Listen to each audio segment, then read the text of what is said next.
Greetings from Storybrooke. I'm Bill Meeks. And I'm Anne-Marie DeSimone. And this is a magical podcast, which we're all written into, that appears just when you need it most, full of stories of heroes and villains. We also talk about ABC's hit series, Once Upon a Time. How you doing, Anne-Marie? I am spectacular. How are you? Excellent, excellent. Yay! I'm really excited because, we're here. No mistake. We're here for our season 4 listener roundtable. Stutter. I haven't had enough magic juice yet. My magic juice is a Spellbound, by the way. A Spellbound red wine. Woohoo. Excellent. A Petite Syrah, I believe. And wait, what are you drinking? I am drinking Birthday Cake Vineyards Cheesecake White Wine Specialty. Delicious. Tastes just like cheesecake. And they're not sponsoring us. No, they're not. They should. Which is really, really sad. I wish they were. One thing I wanted to mention before we really get into the episode and everything is actually, because we've been recording at live.universebox.com every Monday night at 8:30 p.m. EST since September. And we really kind of started the whole live experiment about a year ago. A year ago yesterday for our season 3 Once Upon a Time Listener Roundtable. That's crazy. Yeah, which is just like crazy pants that we've already been doing this a year. And I think a lot of the same people are on. We do. I think we have at least 2 or 3 of them. It's awesome. Which will be a lot of fun. And we'll get to them, introduce them in just a minute. But I just wanted to mention that we're supposed to do the RegalCon podcast, or basically the RegalCon panel that we did a few weeks back in Anaheim, California. And by we, he means he. Yes. Anne-Marie wasn't there, unfortunately. I see Liz waving there. She was my... Liz was like, I was there. There's... wait. Oh, there she is. We'll get to her in a second. But they just released the video for the panel a couple minutes before we started this listener roundtable and everything. So we were going to do it 24 hours after we got the video and do like a live broadcast of it while we're in the chat room, followed by story time about RegalCon and everything. But since we're doing this tonight, I figured we'd just go ahead. We're doing this tonight, and then we have another podcast tomorrow night, and another podcast on Saturday night, and another podcast on Sunday night. Yeah. It's going to have to be next week, sorry. Yeah, but we'll do it next Monday. I forget what the date is there, but next Monday at our regular time, Monday, 8:30 p.m. June 1st, Monday, 8:30 p.m. EST at live.universebox.com for our big RegalCon special. Okay, now, Anne-Marie, I'm going to go ahead and start introducing our esteemed, wonderful panel and everything, but while I'm doing that, you want to switch out the posters up there because we never did that. I just realized. Go ahead and hit your mics just in case you hit your mics. So. Okay, so let's see here. We'll go ahead and introduce our esteemed panel here. First up, somebody who hasn't, I might not have joined us since Wonderland, actually, is one of our favorite guests from the Wonderland days and everything, Deb, which just say Deb about 1 million times, and that's how you say her name. Also at SnowBunny143 on Twitter. How you doing? Doing good. It's 2:30 in the morning in Germany, but I'm here. Hi, guys. Oh, yeah, I forgot to mention you are in Germany, and, a big late night, not road warrior, I guess couch warrior, waiting for us to catch up to where we can finally do the podcast with you. But you grabbed some magic juice for the occasion, right? Excellent, excellent. You got to have the magic juice for sure. Okay, next up, and we already mentioned her once here, is Liz, which was my right hand at RegalCon a couple weeks ago. We're so glad to have you, Liz. How you doing? I'm doing great. Yeah, I see you're in the middle of a move and everything too, aren't you? So thank you for taking the time out for sure. It's a nice welcome break. And I'm assuming you're rocking the magic juice too. What do you have tonight? I have Pinot Grigio. Pinot Grigio. Excellent. I'm actually going to take the first sip of my magic juice because I haven't got to take a sip of it yet. That's inappropriate. I would share your Twitter too, Liz, but I know you you're don't not have on Twitter. one. Guilt. Get on Twitter. I know. I need a Twitter. Casey's going to teach me how to use Twitter, and I know everybody keeps saying it's not that hard, but until I have one, I don't know. You'll get there, I promise. You need one. And then you'll be live tweeting from work like the rest of us. Okay, our next guest, and this is someone who, big helper with the podcast, always. Big listener, big writer-inner, big caller-inner. Also, she wears glasses. Her name is Hope Molinax. How you doing, Hope? I'm doing good. How are you guys? Hi. Excellent. Oh, and I also forgot to mention that you've been doing a lot of work over at whatthefangirl.com too. Oh, thank you. Thank you very much. Yeah, but it's definitely nice to have you on again. I don't think we've had you on a once cast since we did the Once If specials back a few months ago. Months ago. Over the winter hiatus. Mm-hmm. Which, by the way, I plug those a lot at RegalCon, and I you should have heard the sound I made when you mentioned me. I was like, but I really appreciate that. Oh, no problem. Yeah, but I did notice there was a big jump. Like, there were several hundred downloads of those after the RegalCon thing. So, and I plugged them in both of my panels. So, and we'll have to definitely try and do those again before next year starts out. Oh, totally. Okay, now this is a guy. This is a guy. That's it. This is a guy. This is a guy. This is a guy. Yeah, actually, that's true. This is the guy. Yeah, this is the guy on the panel besides me, and I guess that's the best way to introduce him. Bobby Hawk, how you doing, Bobby? Hey, Bill, what's up? Oh, not too much. Rocking the beard tonight. I say, are you rocking any magic juice, or are you keeping it clean and clear? Got to be up at 4 in the morning, so... Oh, gosh! Oh, fair enough. I feel bad for you, man, because I can tell with this crowd, this is going to be a late night. We're going to have people ducking out. Deb's going to fall asleep. Bobby's just going to disappear. And Liz will drink a whole bottle of juice. Yes. Okay, so last but not least, the person who, if you caught me at RegalCon and you saw The Apprentice, the person who gave us The Apprentice, also sometimes known as Sage of Earth, Patty. How you doing, Patty? I'm doing fine. Excellent. I believe that you also sent us this calendar we have up on the wall here, too. Thank you very much. You're welcome. I love it. Yeah, definitely glad to have you, though. You were a last-minute addition. We had a full panel, and then whatchamacallit, we had some Emma from Lightsource had to back out because she had a sick kid and everything. Oy. But thank you so much for jumping in there at the last minute, Patty. Definitely appreciate it. No problem. Especially fresh off your trip to Mexico. So fun. Yes, I've learned a few things while I was there. The fact that if you haven't gone to Chichen Itza, you will not get my experience. Yeah, it's not for funny. It's actually for serious. Somebody actually graffiti inside the pyramid. And now nobody's allowed to go inside the pyramid. Oh, wow. That's rough. Like, there's been a rash of that kind of stuff lately, like people vandalizing historical monuments and natural rock formations. Craziness. Outlawed, I say. It's these kids these days. It's these kids Get these off days. my lawn. They just come through a magical door from Arendelle, and they think they own the world. Arendelle crocuses! Let's go home! Okay, well, I guess we should go ahead and get started with our main discussion here. Season 4, once upon a time, we had some Frozen stuff going on. Sydney Glass showed up for 2 episodes. Then there was some teasing about the author. Then the author showed up, and things were crazy. And there was an apprentice and a sorcerer who ended up being Merlin. Spoiler. I know. If people are watching the Season 4 Listener Roundtable, I assume they're prepared to be spoiled. One would assume. I would assume.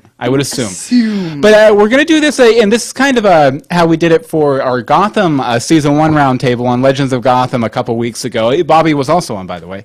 But we're going to start with the characters. Talk about each of the characters, the big important characters, the ones that kind of went through the most change or whatever through the season. Then we'll go in and talk a little favorite episodes, favorite characters, storylines, all that kind of stuff, and even maybe a little criticism. Maybe? If you could find any point in the season to criticize, we might have some material towards that end. Oh, Bill, do you know me? Yeah, I was waiting for you to say something, Hope, because I wasn't sure if we could unmute ourselves yet. Oh, yes. Mute's open. Feel free and clear to unmute yourself, panel. Okay, and the first characters we're going to talk about, and we'll talk about them in a group here, is Elsa and Anna from the Frozen movie that Disney put out and then wedged into Once Upon a Time, kind of. But, okay, so... you have 2 thumbs up, Anne-Marie, so we'll start with you.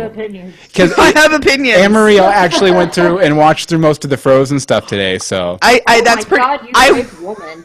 Well, I started to watch it in order until the point I literally couldn't take it anymore, which is about 10 minutes before the end of episode 3, a.k.a. 10 minutes in.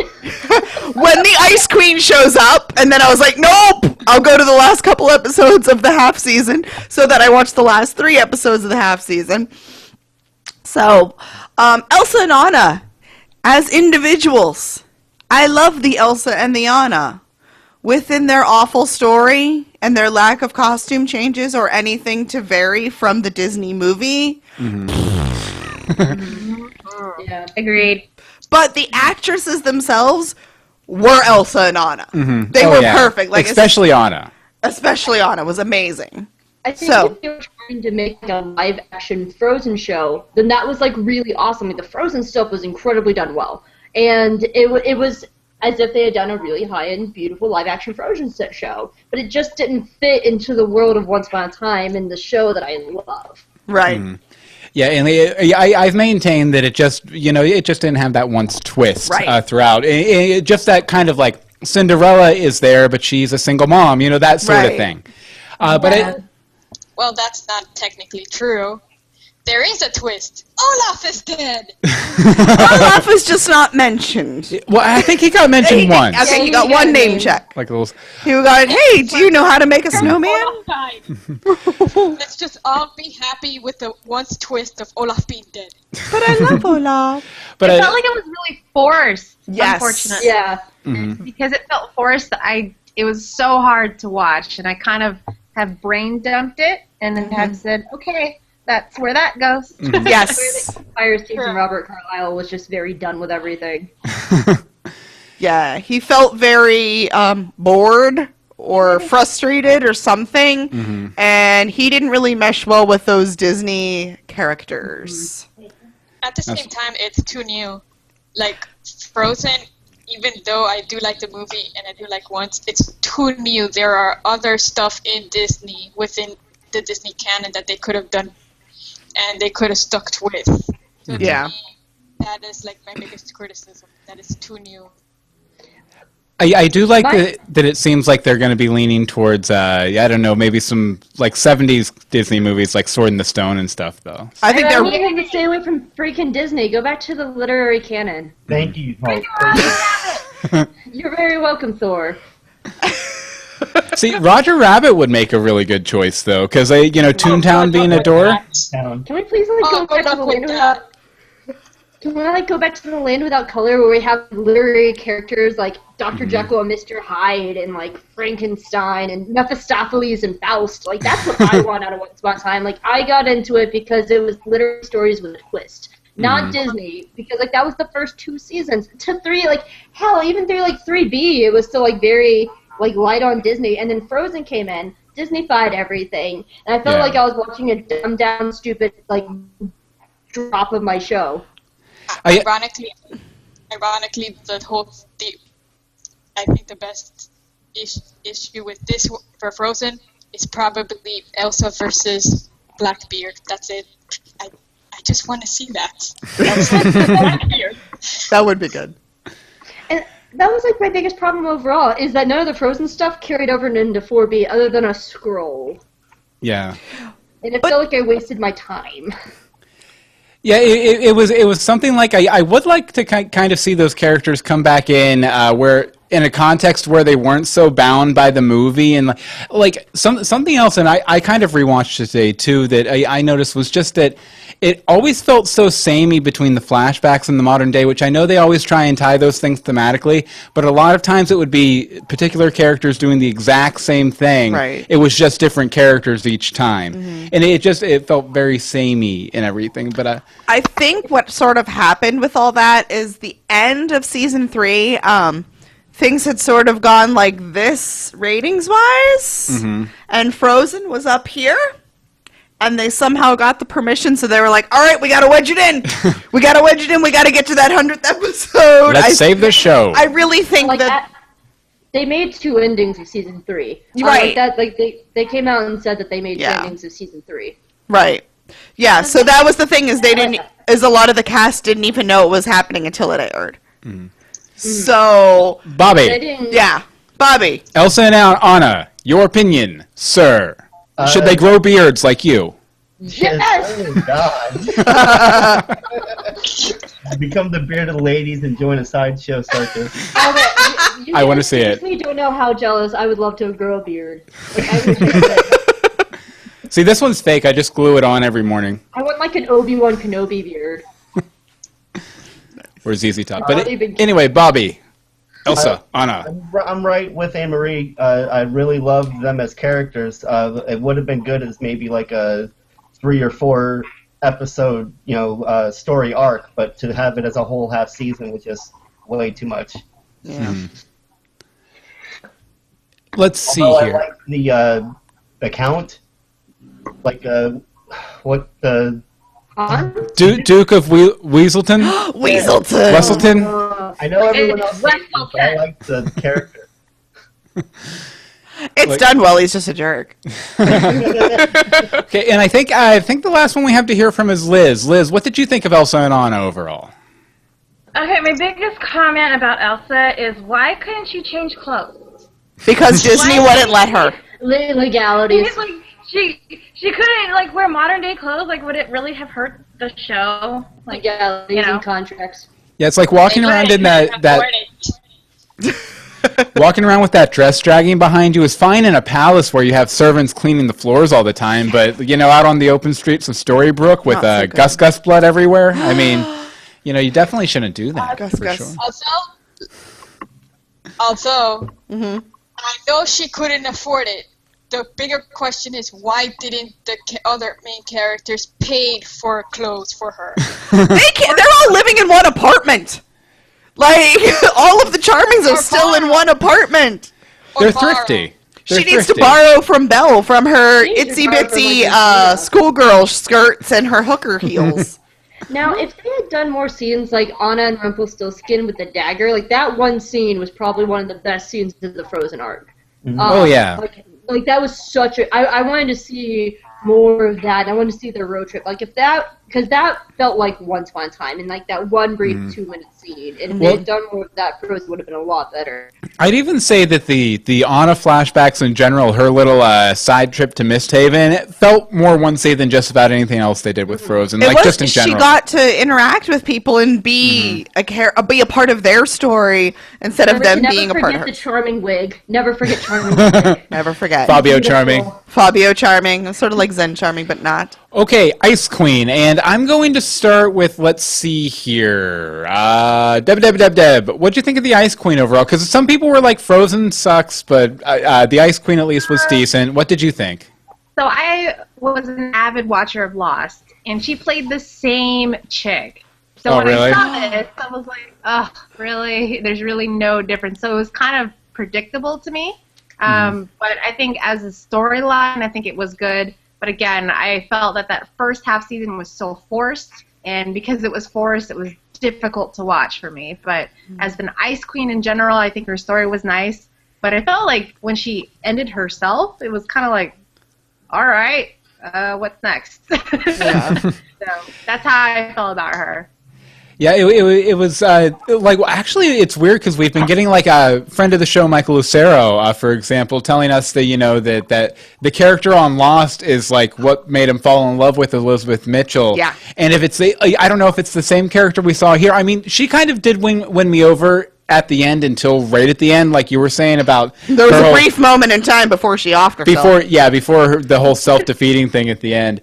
But, if it's the same character as she is in Lost, I don't know if I'd like that Lost character as much as people say we would. Is how I feel about her.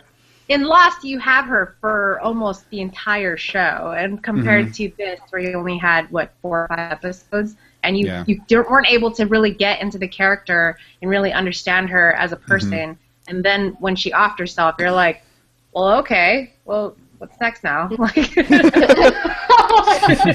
Yeah, especially kind of hard just because, for most of the time when the character's on screen, I'd say 60% of the time she's putting on a major front, so you really don't get any sense of her as a person. You have no idea. I mean, the one flashback where she kills her sister, but I mean, that doesn't leave you with a good impression at all. So you're telling me she's an ice queen? What was that? You're telling me she's an ice queen? Yes, yes. She's as cold as ice. She's also going to sacrifice herself for her happy ending or something like that. Okay, Hope, what did you think of the Ice Queen? Pour the magic juice. I don't have magic juice tonight. Oh no, I was talking. Deb was pouring a new glass. No, I'm doing a really sick, so I'm drinking water. I don't. You're gonna be surprised. I don't really have a lot of opinions on. She didn't leave a lot of big impressions on me. She had a lot of potential. I think. I think that's what Frozen felt. It was like a lot of potentials of awesome. But at the same time, like I would have liked to see her have possibles. Fill in like that time with Emma, and I those were the conversations I wanted to see, not evil ice cream trucks. I was going to say the important question is: would you buy a dilly bar from her, or no? Before. What the hell's a dilly bar? It's a little chocolate ice cream bar from Dairy Queen. It was a really good joke, and you ruined it because I had to explain it. What? Yay! What? No, it's just like a little like a little chocolate vanilla ice cream bar thing. Well, before you move, we'll go. Nah, there's not that many around here. Let's see here. Florida. Are there? Yeah. Nice. Score. Very nice. Yes, I guess we should mention that. Hi, we're moving. Yeah, the show will be moving to Orlando, tropical Orlando, Florida. At the end of the month, I believe the move date is officially July 1st. So, yeah. So, would Greetings from Storybrooke be taking time off over that move? I think we may have enough stuff to boost through. Yeah, because we're gonna be doing episode commentaries, and we have which those are easy to do. We're gonna try and knock all those out for like the moving time before it even starts. Yep, or anything. I'm recording a very special one this weekend that I'm super excited about. Oh, definitely. But we're not going to tell you about it. Because of your Patreon? What was that? What was I say? Is it because of your Patreon? Nope. No, actually not. Do we have that in the thing? Oh, we don't have the Patreon. Patreon.com/universebox. So if you want to support us. Okay, but we're talking Ice Queen here. Ice Queen here. Who hasn't weighed in on Ice Queen yet that wants to? I think we kind of covered the same kind of Liz has ideas. Liz, Ice Queen, what's up? I just feel like the whole when she killed her sister, I thought that was so tragic. I really did. Mm-hmm. I felt really bad for her in that moment. And then that's why she got trapped in the urn by her other sister. And I just thought that whole scene was really sad. It got me a little choked up. I wasn't crying or anything, but it got me like, oh, that's really sad, Just a bit verklempt. Yes, I was verklempt. So I just wanted to say that. Oh no, and that was definitely like when I mentioned those moments that kind of made me like the character and everything. Right. That's definitely one of that whole flashback with kind of like her tragic backstory and everything. I really enjoyed. Okay, this one I'm sure a very minor character overall in the show. I'm sure no one's going to have much to say about this at all. Emma Swan. If you're familiar, she's the blonde that wears the red jacket. Most of the time. Yeah, most of the time. She kisses pirates. Yeah. I guess we'll start here in the room, and then we'll branch out to the wider interwebs, Anne-Marie. What did you think of Emma's journey over the course of this season? Whoa. Quite the journey that she had to make this season. I'm tired of talking about Frozen, so we're going to talk about the second half and her lovely road trip and Lily and her now being the Dark One. Mm-hmm. Yes! If she had never taken that yellow ribbon off, she would have never become the Dark One. Oh, we're not going to talk about the ribbons. I'm over the ribbons. I'm over the ribbons. Stupid ribbons. No, I love that she's the Dark One. I think this is so cool. But they have the dagger, so she really shouldn't be a danger to anyone. Yeah. Just saying. Do you think that this was the plan from the start to eventually lead to the Savior becoming the Unsavior or whatever, the Uncola of Saviors? I could see that. See that. Yeah, it's one of those things. It's a really interesting twist one way or the other. I'm kind of excited to see where they go with it. I can't wait to see where they go. I do kind of wonder if they planned it out though or not. What do you think, Bobby? I don't think they planned. I think they probably had the season from the beginning planned out. Because they set up Operation Mongoose in the beginning of the season before they started the Frozen arc. So and then they revisit it every once in a while. So I feel like the main arc of this season was planned out, but unfortunately they had to fill it with that Frozen stuff. Well, do you think? I think we might be about to ask the same question. Oh, I was just gonna say, but do you think that this is a plan they had for Emma, like from the beginning, like from pilot, from Henry knocking on her door, that eventually she'd travel to become the Dark One? Yeah, that was a good question. I don't think so. I don't think I honestly don't give the writers of the show that much credit, unfortunately. I want some haterade. Pouring one out for my homies in the Once Upon a Time writers' room. That started last night or yesterday. The writers went back yesterday. So maybe they're watching. Well, I did disagree with that a bit, where they did say that they were going to already do the Sorcerer's Apprentice, so it is possible that they always had this planned, just because of that little note back in the end of season 3. Let me just throw this question out to the room, just because I'm kind of curious what you guys all think. Where do you think Emma went when when the Dark One took her? Like where? Okay, hold on. What was that? Deb, go first. Granny's Diner. Granny's Diner. She was like, I need some lasagna. I need a burger! I'm hungry, and then I'll be back to get my dad. Then we can talk. Nice. What was that, Liz? She likes the grilled cheese. The grilled cheese. Nice. See? But not too dark.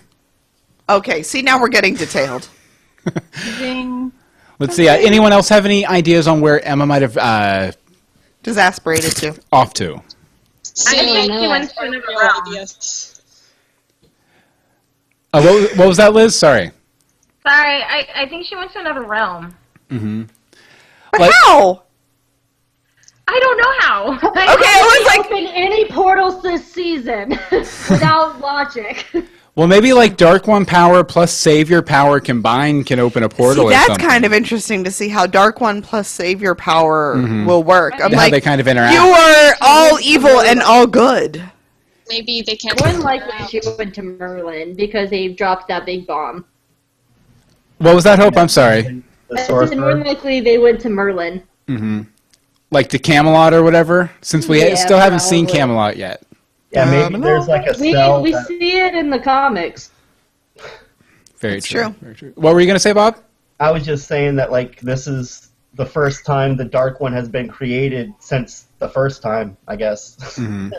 So maybe there's some sort of like cell, like a tower where like when the Dark One is created, the Dark One is summoned to this tower and the knife stays behind. Are you talking about the Dark One entity, or because we saw Zoso turn into The entity that when it is okay. when it is bind into a person, then that person is in a tower in Camelot, like you were saying, somewhere or something. I kind of like that. Like maybe they get sucked over there to that tower for like an onboarding. Like they watch some training videos, like how to handle your dagger. 50 ways to predict the future without actually predicting the future. Stuff like that. Maybe she went to Disney World. Yeah, it's like a queue line. Liz, Emma raise Swan, your you hand. just got the Dark One powers. What are you doing? I'm going to Disney World! Liz, raise your hand. Liz, yes. Thank you, Hope. No, I just wanted to say that I thought the whole swirling around Emma thing was so dramatic. And, when we saw Rumple become the Dark One, it was not as dramatic as that. But when we saw Rumple take over as being the Dark One, we saw him stab a dude. Like this, we just have like the Dark One entity floating around Storybrooke and going, I'm going to beat you now. Yeah, this is something that happened once before. Right. What if she went into the void? Had to, whatever he had to imbue magical powers into this dagger and all that other stuff, So of course it had to be dramatic, and it's the finale. And it was the finale, and she was saving Regina, and blah, blah, blah. And honestly, a minute of swirling dark cloud footage cost you about the same amount. It's like 20 seconds of Like the swirling entire black budget footage. of Wonderland. But, what if she went into the void? I think, like, my real answer? No, because like we know that there's another world where it has like all this like black swirling masses, and we also know that Shadow could move between the voids in the world, and he was able to go through that nether world into other realms. And I've always had a theory that Pan Shadow was actually like a dream spirit and could go through the nether worlds and stuff into people's dreams. I kind of dig that. She's like in the void between all the worlds, and she could go anywhere into any of them, kind of like Jefferson's hat. Grant Morrison's work on a couple comic books, Final Crisis and Multiversity, kind of plays with a similar concept. They call it the bleed, and it's the space between different alternate Earths and everything. I kind of like that idea, though. That maybe the Dark One originates maybe from that kind of like space in between, like that dream space or whatever. I like that idea a lot. A lot. Let's see here. Sorry, Liz, go ahead. I'm going to ask you a question. Okay. So, why does anybody have an opinion as to why the dark stuff, whatever that thing is called, was going after Regina, and then, Emma took it over. But why was it going after Regina? It was because she was used to be the evil queen, because she's not that way anymore. Isn't it like the next, like, digital darkness? They said something like that. I think he was just doing it randomly. No, honestly, he said that it was going towards the light. It was snuffing. That's what the blackness does, was snuff out the light.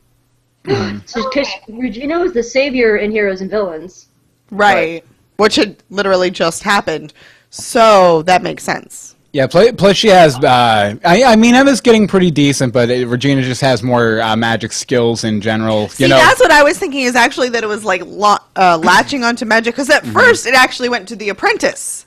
This is true. And then we yanked it out. But then again, he was also kind of the most magical person closest by. Well, that's what I'm saying. And then they like threw it outside, and it swirled around, and then it found Regina, and then Emma took it. So I think it was just going for amounts of magic. I do have a few thoughts on it. Share with the group. In general. It's not a theory. It's just something I would like to see. I would like to make that into official. Fair enough. Gotcha. It's possible, like, given the thing that happened between Lily and Emma, that something similar could have happened to Merlin, considering, his backstory being the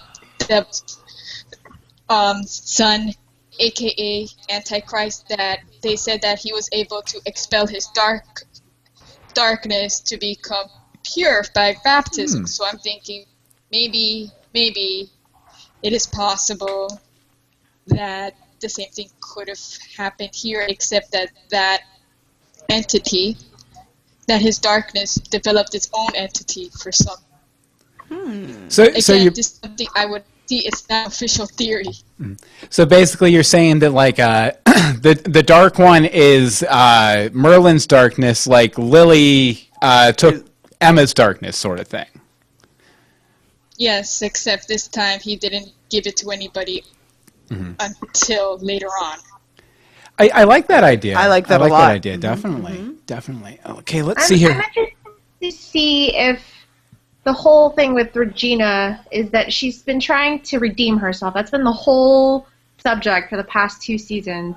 And I think even though she's redeeming herself, there are still portions to her that could possibly go evil. I mean, you've seen the dream sequence where she was literally attacking herself. So there's still that, possibility of the evilness. So I wonder if that's why it specifically attacked her, because it's the possibilities there. Not necessarily saying she's evil, but that's why it latched on to her first compared to anyone else who's around.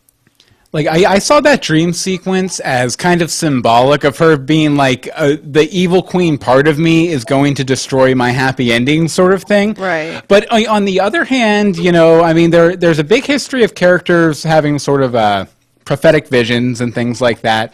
Like, I think it would be interesting to see if they found another realm that had all the same people in it, but alternate. Regina had never redeemed or been redeemed or whatever. Like maybe if Regina had just Regina had just continued on her path as the evil queen. Like I think it would be kind of cool to do like a like a mirror sort of evil doubles kind of realm or something like that. So But like I guess Storybrooke, California instead of Storybrooke, Maine. Yeah. Or something. But I mean, I guess they kind of touch kind of the same areas and heroes and villains and everything. But at the same time, it would be cool to see. Okay, let's see. Have I not? Has anyone not weighed in on Emma yet that wants to? Well, we've sort of already moved on to Regina. We have kind of. I'm giving Emma 1. No, she and the Charmings board the panel season. The most interesting characters from season 4 to me is not on the list. So. Fair enough. Yeah, but we'll have room to discuss them here in a bit too, Hope. Okay, let's see. Actually, Well, like, you don't have, like, Zelina, and she was a big villain this season on the list. Like, she, to me, did more this season than the Charmings in a full season. They cried about their missing baby. She did. They didn't even talk about the missing baby. I know. That was my problem. The baby disappeared. We're jumping around. Deal with it. The Charmings did crap this season. They did nothing. Snow cried about Emma, and then messed up with Emma, and then David was sitting there the entire season going, "What's this wee stuff? You did all of it, Snow. I didn't do crap. I pushed my bro out of a lamppost and took a hit from my bro." Like, that's all the Charmings did this season. So I'm just going, where's Zelina or Robin or any of them on this list? Well, it's just I don't think that Zelina or Robin necessarily went through as much change as some of these other characters did. And the Charmings, unless they were under a curse. Well, like I think the Charmings, I think the way that the audience viewed them changed based on some revelations this year, definitely, which is one of the reasons I wanted to include them, specifically why I included them right there. But we'll get there. We're still on the Evil Queen, but I figure since we're about 40 minutes in, I wanted to go ahead, and we had a few pieces of feedback that I wanted to, some voicemails, some letters, and stuff like that. Panel, if you could go ahead and mute yourselves real quick, because I'm going to have to play back out through our mixing board again here. But we have a couple voicemails. There you go. Definitely. But we have a couple voicemails here that I'll go ahead and play first. The first is from Jeff and Colleen of the Once Upon a Time fan podcast, who had a ton of fun with it, was on the greetings panel out at RegalCon and everything, but they went ahead and sent us a voicemail with their general impressions of the season finale and season 4 in general. So we'll go ahead and play that first. Hey, Bill and Anne-Marie. This is Jeff and Colleen. Hello. And we want to give you our thoughts on the wonderful Once Upon a Time finale. Season 4 finale. Season 4 finale. First of all, I just want to say, Bill, it was really, really awesome meeting you. Mm-hmm. You too, both of you. At RegalCon. We had such a blast. I know you had a blast, and I won't tell the whole story because I know you're going to fill your listeners in, but it was just really great meeting you and hanging. And anyway, back to the finale. I think it was just so cool to see the author being chosen. That's one of the big things that I wanted to see, and we saw that. And it was just as cool as I had imagined, choosing the right utensil to write. And, writing implement. Writing implement and seeing it glow and seeing it. It was just really, really cool. So it was very Harry Potter. Yeah. Picking the right, wand, that sort of thing. And did you have anything to add? No, I love the finale. I ran the gamut of emotions, from cheering to no to yes to oh my god, I'm gonna die. I can't believe they did that. Yep. Yeah, it was awesome. It was awesome. So. And it was very surreal to watch it, having just spent time with most of the people that were on the show. That was pretty trippy. Awesome. I think looking for Lily's father, is Lily's father the dragon that we saw in season 2, I believe? My money says it's Merlin. Okay, all right. I'm going with Merlin. All right. That's my. And we agree with Jeff. Another thing is really finding Merlin and who is he and where is he and all this kind of stuff. So anyway, have a great show, guys. Take care, and we'll talk to you soon. See you. Bye. Bye. Thank you very much, Jeff and Colleen. Thank you so much. And I think they also sent me, because we got to talking about like my dietary changes this year and stuff, and they told me about these great almonds from Costco. They sent me these almonds. They're amazing. I love them. It's a gigantic bag. It's like best almonds I've ever had. They also sent us a Elsa, Anna, Frozen, Once Upon a Time TV guide that they released back in September that we're going to do a giveaway with sometime in the very near future. And next up is Dawn, which I think is also just general impressions on the season 4 finale. Take it away, Dawn. Hi, Dawn and Marie. This is Donna Orr. How are you? I just wanted to call to tell you how much I loved the season finale. Greetings, you know your greetings, sister. Well, I loved out too. I just listened to your show. But I was talking about Once Upon a Time. I loved Gotham too, for that matter. But let's talk about Once Upon a Time. Okay, so I know you haven't watched Lost, but I heard how you're trying to get money to through Patreon, and then you're going to watch Lost, which is an awesome idea. I won't talk. Yeah, if you guys aren't familiar with that, one of our new milestones over on the Patreon is if we hit, I think it's $3.25 a month, we'll do a Lost podcast where we watch an episode, record an episode about it, etc., etc., etc. Too much about Lost, because there's like a lot of seasons and a lot of stuff happens, and I don't want to spoil anything, but this season finale at once was very lost, which proves my theory that I've been saying all along, they're writing the same story. This is Lost, it's like a do-over. Like, they were like, hey, like all this stuff that didn't quite come together for Lost, let's do that for Once Upon a Time. And this was like, this story was so lost, but I liked Lost, so I'm in. And I felt like that's where they were going the whole time, was like this like do-over for Lost. Anyway, watch Lost. You guys need to watch Lost so we can have this conversation in some detail. I don't know, your experience may vary, because Lost, it's a lot of stuff happens in Lost. All right, thanks, bye!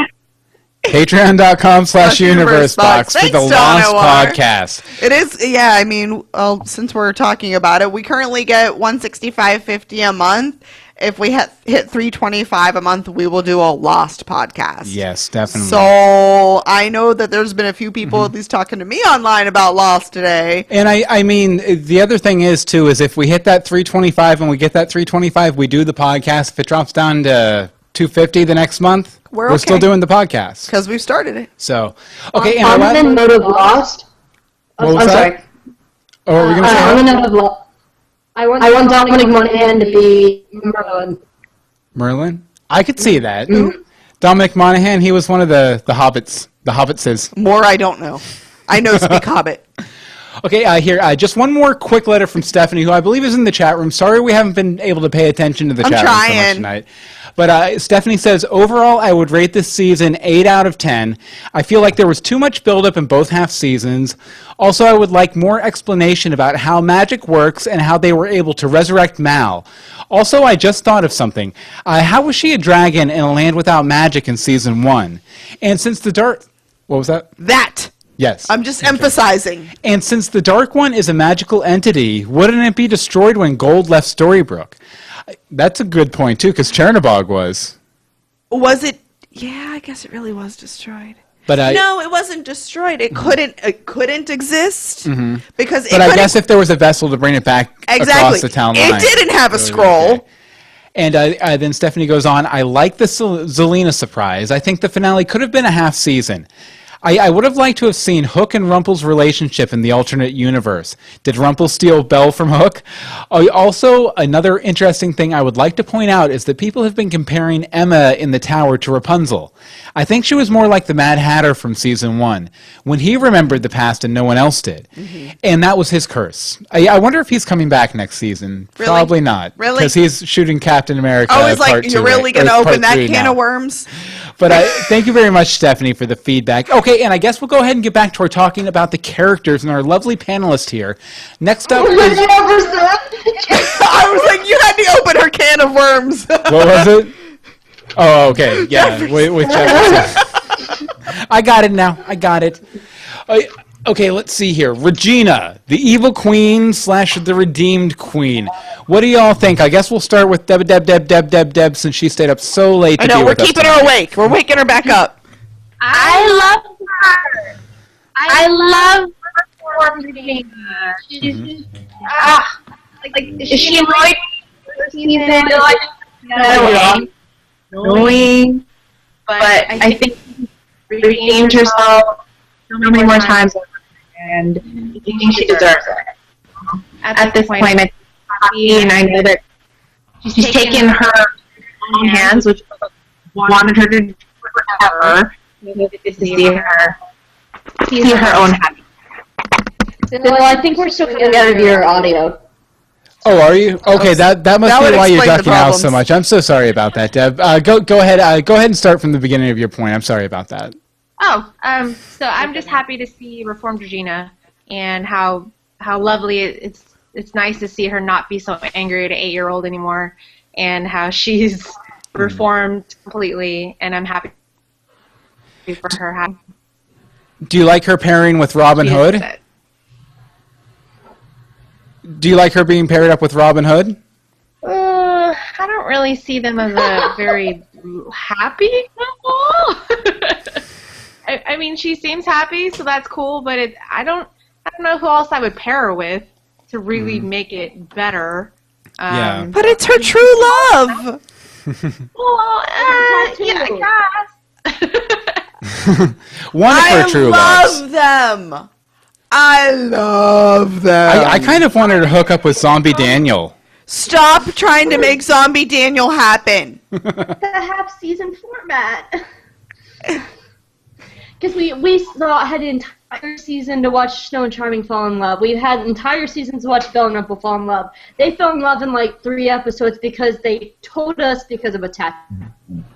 Well, you got to remember when they went back to Fairy Tale Land and stuff, they had they had like a year there where they were like roomies and stuff. Audience saw the year. As the audience, we never saw the year. We never saw the year, but we got snippets. There was the one point down in the blood cave. We got the last day. Hey, We never saw the Grumpy and the Dwarfs concert where Belle and Will hooked up either this season, but yeah, where did that come from? Half-season format.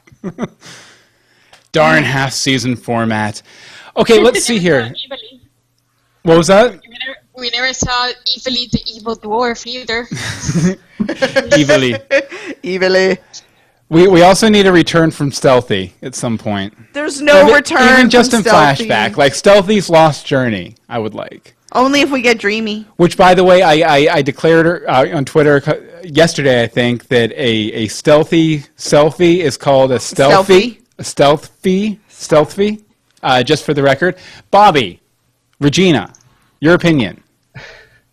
I always hated Regina, and for a long time I didn't understand why they were even trying to redeem the character, especially like after she killed off an entire town just because of how they felt about Snow. Mm-hmm. But I've got to admit that over the past 2 seasons, I felt like she's earned her redemption. And now I just kind of tell myself, yeah, she killed hundreds of people, but this is a TV show. Let's see here. Like I said, I just really love what they did with Regina. That's why I love the finale. What did you think about how they were treating her in terms of Henry this year? Because I think this year is really the year that Henry finally came around to seeing her as like a legitimate mom. Where previous seasons he was still kind of a little distrustful of her. This season it seemed like, even to the exclusion of Emma at some points, it seemed like he was really trusting in Regina to push his plot forward. So what did you think about that? I kind of disagree with you. I feel like Henry is the only one that has always been on her side. Yeah, I disagree with that point too. Okay, that's fair. I don't know. I had always seen him, especially in season 1, just being very distrustful of her.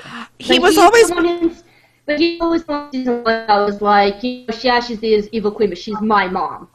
Mm-hmm. Yes, that was the thing. Is he would support her because that was his mom, but he's like, yeah, she's evil. She's not so good. Evil as the day is long. He toted the line. Mm-hmm. He saw the reality. Family obligation. That's a little bit of that, yeah. Like she raised him, kind of, in a weird Groundhog Day situation. Okay, let's see here. Patty, I guess we'll go ahead and move on to you. What did you think about Regina's arc overall this season? Good question. I have no idea. I'm not even sure she's been redeemed because the whole savior thing has to do with her being inside a book that was made to turn heroes into villains and villains to heroes. So how can one tell if she's actually a savior or not?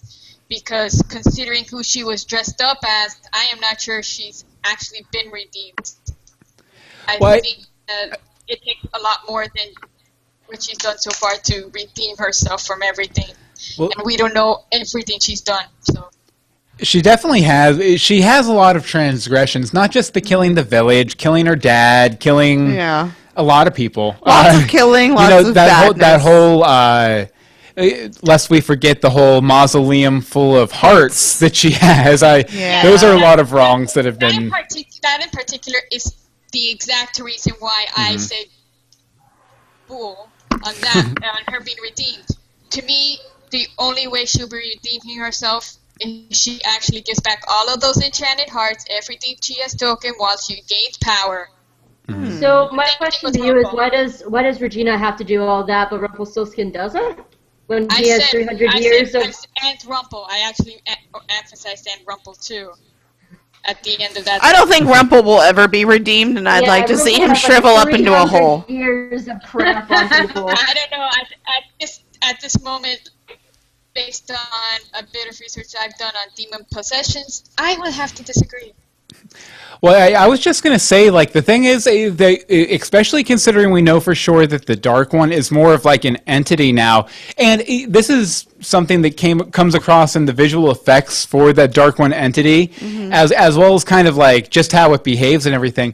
It kind of struck me as the same as the symbiote costume or the black costume from Spider-Man that eventually becomes Venom and everything like that. Yeah. That sort of, I mean, Peter Parker was in control when he was the black costume had him, but the black costume definitely pushed him to make decisions he wouldn't necessarily normally make. And I know a lot of Rumple's decisions, his immoral decisions, come from his cowardice and his self-protection, his tendencies to protect himself and everything.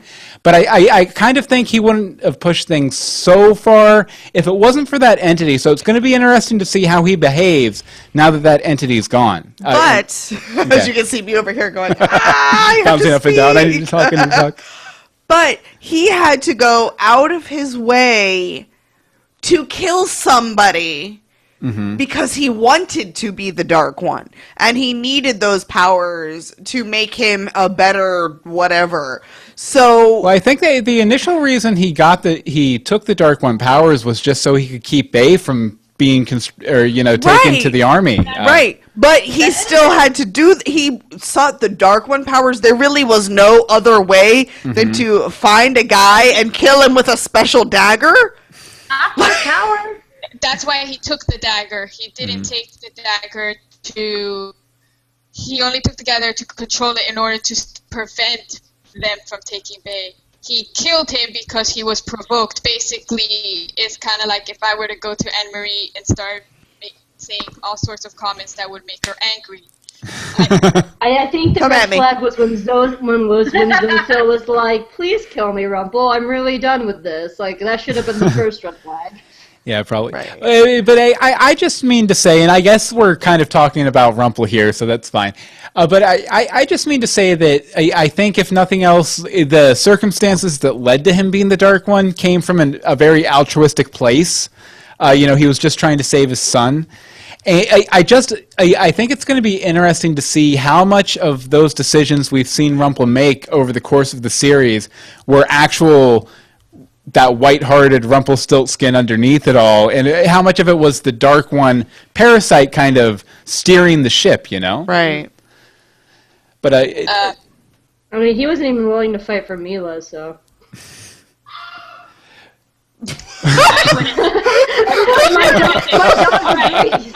I'm sorry.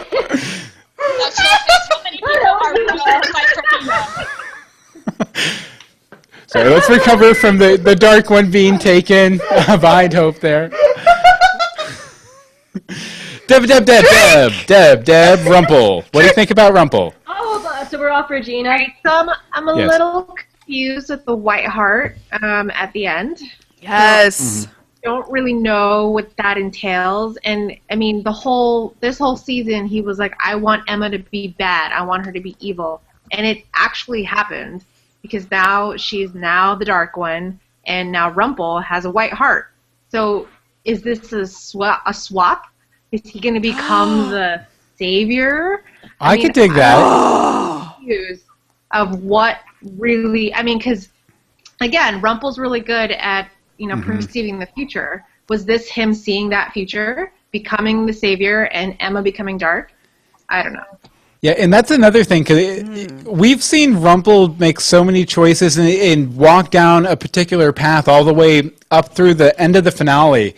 But he has that kind of and Stephanie points out, yes, the fortune telling powers are different from the Dark One powers. Right. But I wonder how much of this was him playing, maybe part of it might have been him playing dumb and seeing how it was all going to shake down and realizing that was the best course of action too. Like what would it be like if, the end of the series, it gets revealed that Rumple was kind of, steering everybody to their happy ending. Rumple is Merlin, done! Like he was double, triple, quadruple tricking everybody the whole time, which is totally in character. Been doing? Yeah. Like I think that could be interesting too. But interesting. Let's see here, Bobby. What did you think about Rumple overall this season? Rumple and Regina are my favorite characters. I think that might have to do with the actors portraying them more than the actual characters themselves. Mm-hmm. But as far as what I thought of Rumple this season, I mean, he's been as manipulative as ever.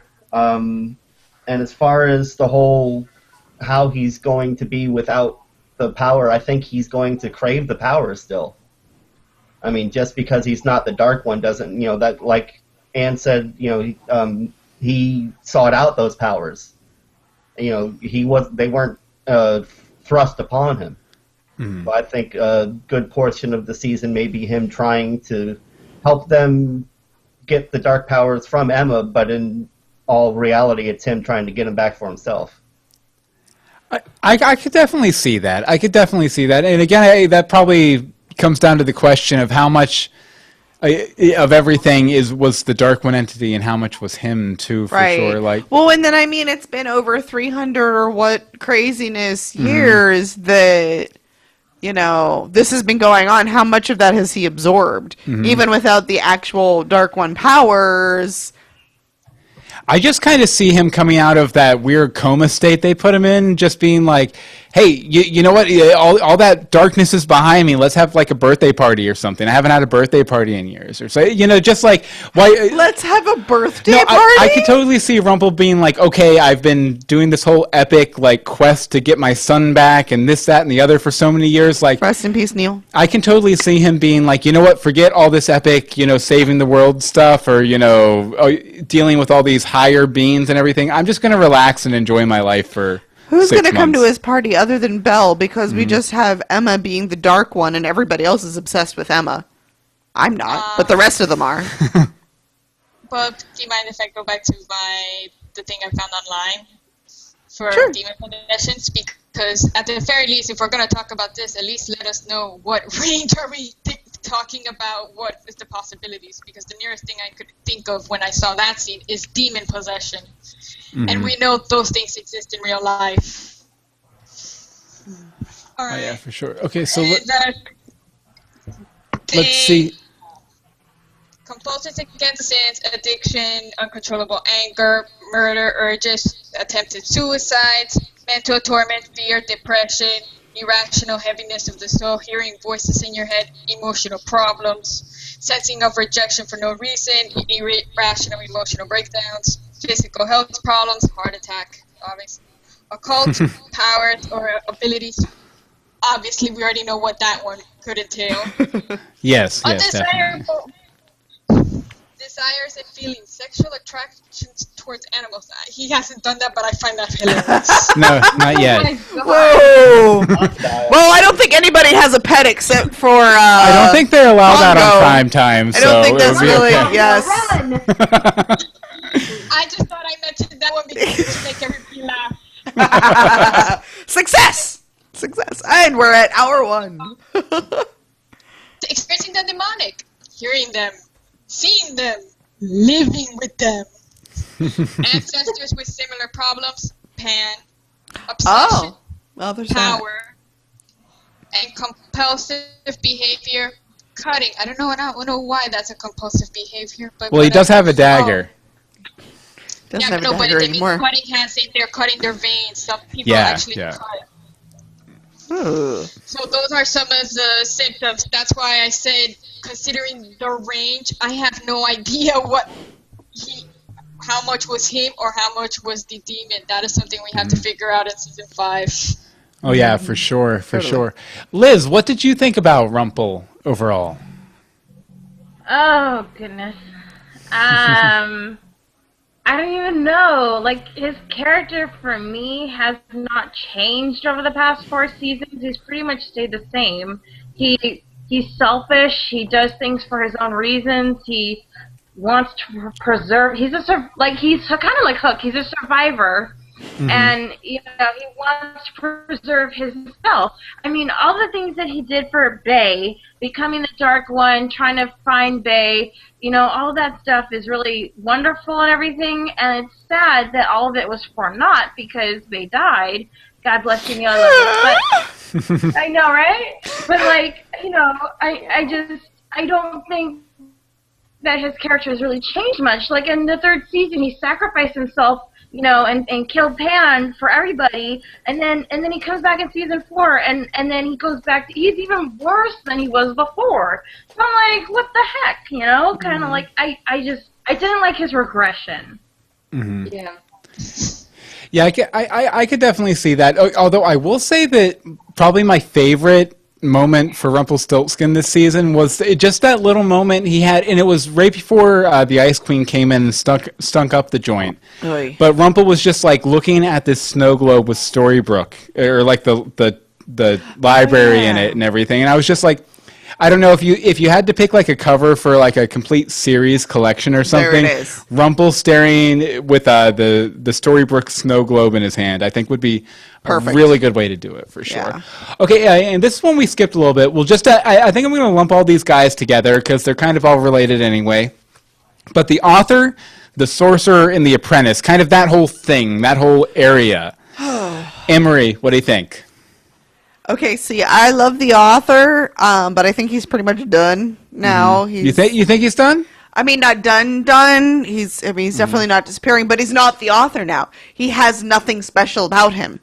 He doesn't have his Land Without Magic life. He's just a failed TV salesman. He's not even from their world. That's the thing. He's just from, the 60s? Yeah. He's from the 60s. Our 60s. He's from our 60s, so he doesn't even belong there. The apprentice is pretty cool, but he's a realm jumper that nobody understands or has ever explained about. So I've got questions once he comes out of his little thing. All the answers are in the beard. All the answers are in the beard. Yeah, and Elizabeth points out in our little private chat room here, 1966 to be exact. 66 to be exact. Yes, thank you. But I can't wait to see this whole Sorcerer Merlin adventure and who's actually going to go after him. I want Belle to go on an adventure. Give Belle something to do. Maybe Belle and Will travel through the books in the library, something like that. But she even says she doesn't love him. That's crap.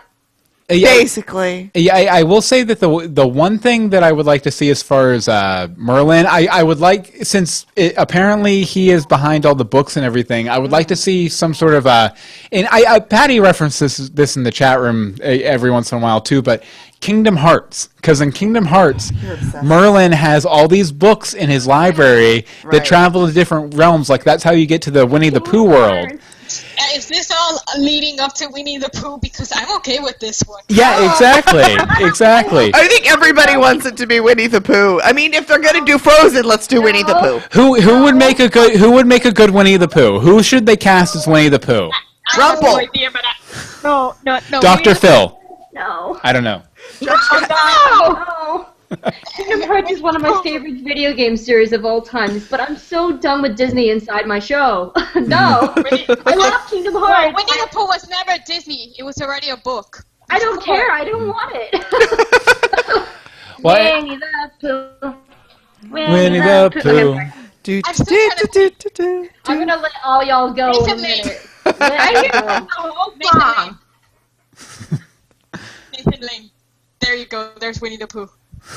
Nice. Nathan Lane, I like it. I could do that. Well, he has experience with some Disney characters. Everyone anyway, wants so. William Shatner. Let's just throw him in a Pooh costume. I like it. Shatner needs to be on the show. Shatner would make a really good Eeyore. Just like I'm smiling on thanks for the noticing me. Do you know William Shatner? Thanks for noticing me. Hey, I like it. We've cast Winnie the Pooh. Adam and Eddie, it's done. It's done. Okay, let's see here. Deb. Are you author, awake? sorcerer, apprentice, people who stay up past 2 a.m. Yeah. Author, I don't know, man. They've been talking about that dude for a while, and they only put him in like 3 episodes, so I was kind of like, okay. I knew it was him when he was talking to Snow and Charming. I called it immediately. Apprentice, we've seen him in past episodes, so it was nice to see him again. But he's so very cryptic in everything he says, so it's kind of like, all right.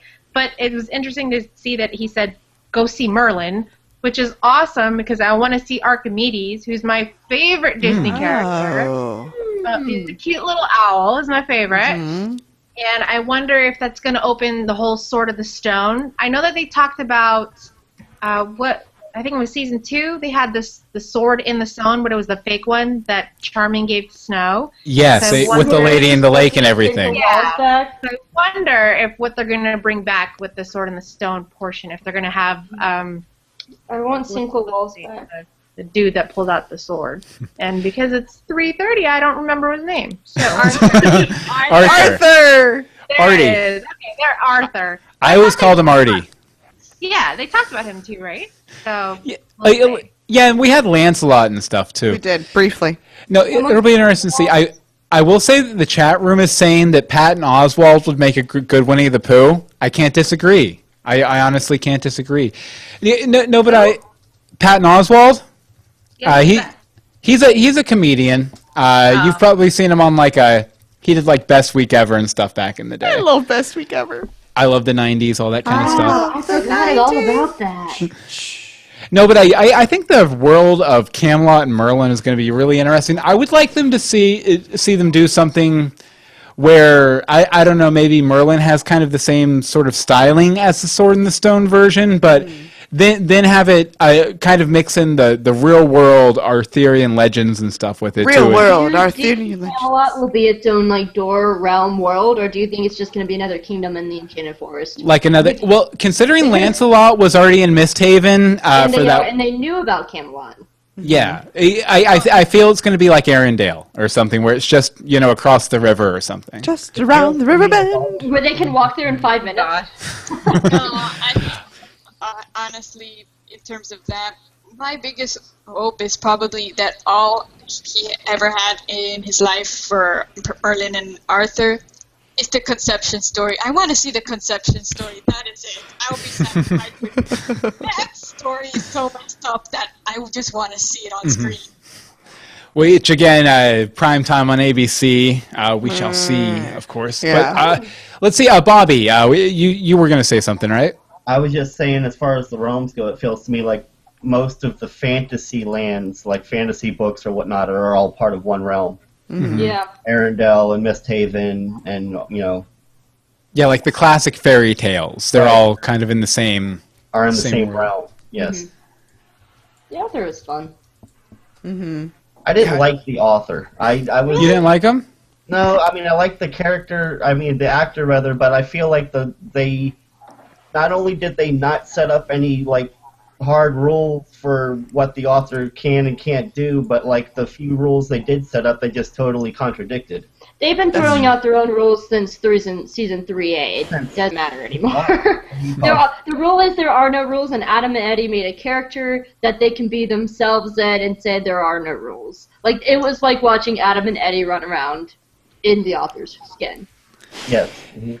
Yeah, it's kind of interesting because it feels like a rough plot line that they had in mind from the beginning, but they keep kind of adapting it to where they end up having to be in the story at the time. Yeah. And you could definitely, and I went back through and watched a lot of the Frozen episodes too. You could definitely feel like they want to get to this author story. They're trying to get to this author story, but they keep like getting waylaid by all the Frozen crap. 4B needed to be an entire season. Like it really did, because like even with the Queens of Darkness, like now after they're done, like what purpose did they serve? Because none of them were in the finale. Yeah, that's actually Liz, do you have any opinions on the author, the sorcerer, the apprentice, and everything, real quick? And then we'll get to the Spice Girls of Evil in just 1 second. Okay, I'm gonna say this because I know I'm gonna make my boyfriend listen to this podcast later. So, no, he's getting into the podcast. I'm introducing him to the podcast. Excellent. So, Spread the love. Spread the love.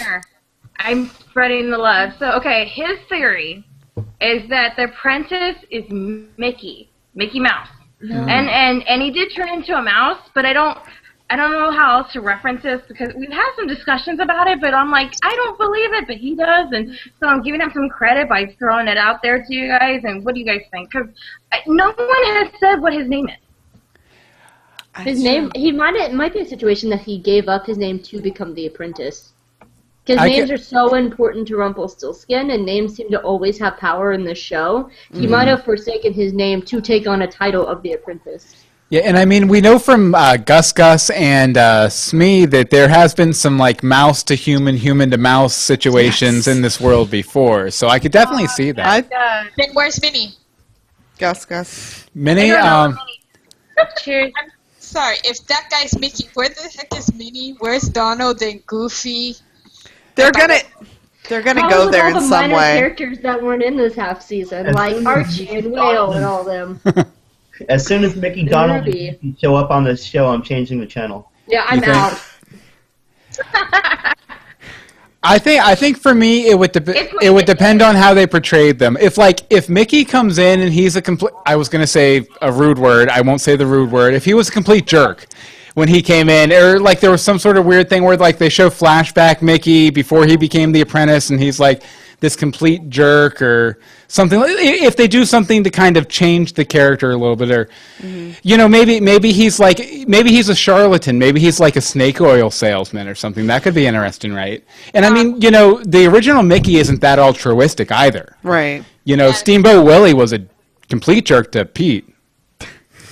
I have nothing against Mickey, Donald, or Goofy. It's just like what Hope brought up earlier. I don't understand why this turned into a Disney show. It wasn't start as a Disney show. I mean, they brought in familiar characters, but I mean, that's because Disney has touched on every literary form there is. Of course they're going to bring in familiar characters. So how is it on a Disney show? It's on ABC for crowd. That doesn't matter. Well, I think what they've always tried to do is they put a seasoning of Disney on most of their stuff while kind of sourcing the original fairy tales and kind of bringing something new out of it. Okay, apparently we're just sharing. Yeah, we're hand gesturing because of the magic juice. It's fine. Magic juice. No, but it's never been a purely Disney show. But if nothing else, like it's kind of nice that they have those rights there to access because like. Some of the stuff with the Sorcerer's Apprentice in 4A and everything, they would have like some of the score from Fantasia and stuff in there. Yeah, so that's kind of always fun to just kind of have like little Easter eggy stuff when it gets overt, like Frozen does when it gets really bad. And the walking brooms, that's atrocious. I didn't hate the walking broom. I hate it. That's what made Wonderland so much fun because they did nothing but book Alice in Wonderland. Yes. And that's why, to me, Wonderland is still the better of the two shows since 3B on. I agree. I really enjoyed Once Upon a Time in Wonderland, and I think, like Hope said, it was because it had nothing to do with anything about. I mean, they had Jafar in there, but it had nothing to do with anything Jafar. And it felt like season one once. There was a few Disney nods, but there were no like overt Disney like slap in your face. But it was only good every other episode. Yeah, that's it. No, from the mid-season finale to the end, that is like some of the strongest writing of Once Upon a Time ever, hands down. Okay, the first half was good every other episode. The first half was definitely a little bit uneven. Yeah, for sure. Yeah, it was not so. Let's just we're going to convert this over into a Wonderland podcast now. So hey, let's put talk it out about on that feed. See if anybody's still over there. Yeah, I am. Yes. Yeah. Excellent. Subscribe, yeah. They're all waiting waiting for the next episode. We gotta do commentary. Ever since 3. Oh, I could easily do like Wonderland shows for you because I watch it probably about once a week because I'm thinking about doing recaps on it. If they would ever do an official release of the episodes, we could do commentaries. ABC. Yeah, that's my problem with the DVD over the summer is like I love 4B, but I hated Frozen and I don't want to pay for that half. I would much rather pay for Wonderland DVDs. Okay, last character, and we're only an hour and 20 minutes into it. Okay, Spice Girls of Evil. I didn't get to talk about the last 5 characters. Spice Girls of Evil, and we'll start with you, Hope, since you coined the term Spice Girls of Evil. And we've all stolen it. What do you think, Spice Girls of Evil? How did they come down for you overall in the end? Okay, so I was not looking forward to the Spice Girls of Evil. That's why I coined the term, and they ended up being some of my favorite parts of the season because I've been so done with Rumple. I've been done with the Charmings. I've been done with Emma. I didn't get to say it, but Regina was the most important character of the season for me, just because I didn't get to say that. But the Spice Girls of Evil, I was so surprised, and the fact that they had more healthy relationship than Emma and Snow did. They were very girl friendly. They supported each other. They protected each other. Emma and Snow didn't do that crap.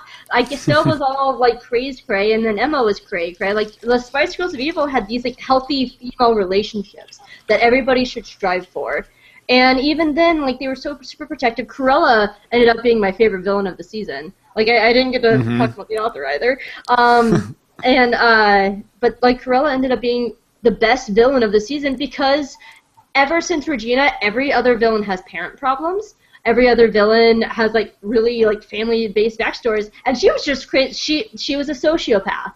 And we have yet to have a sociopath on the show, so she was legit just evil to be evil.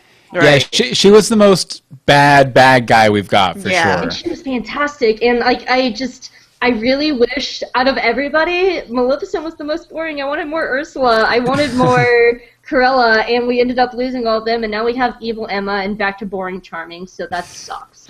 But we still have Maleficent. We don't know where she just sort of disappeared for the finale.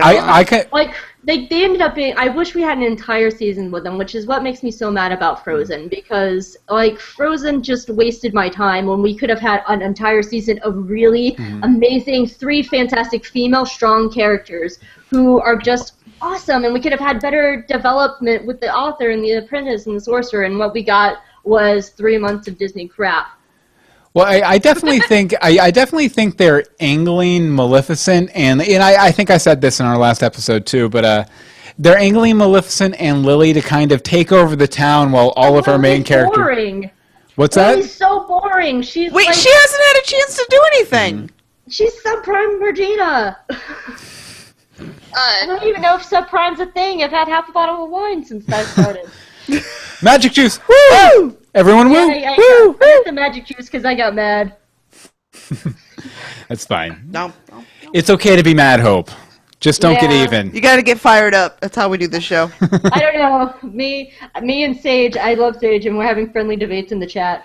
I noticed that. I noticed that over there. I heard you mention, and sorry because you were jumping in a lot, Hope, so sorry if I kind of passed you over on any particular character. I noticed the author you wanted to talk about it a little bit, though. So I'll talk about the author. Yeah, I think you mentioned the author in particular. Oh, I was talking about Regina and Rumple, but okay.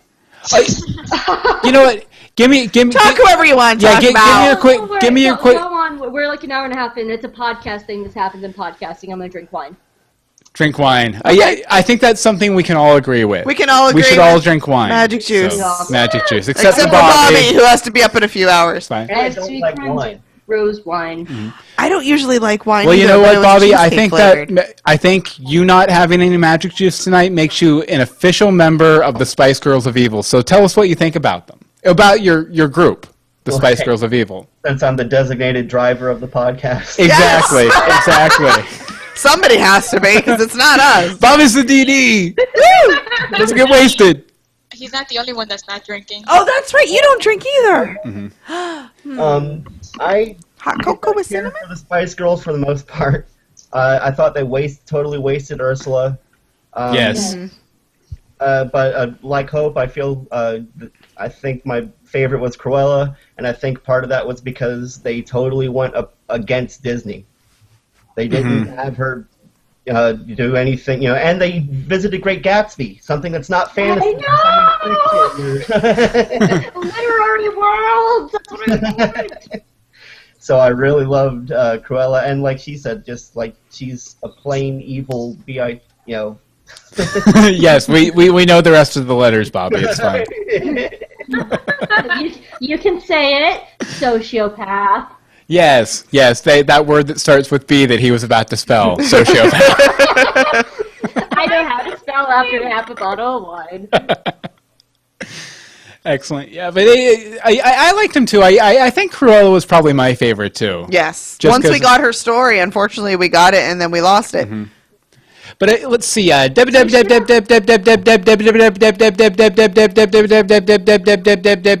waiting months to do this.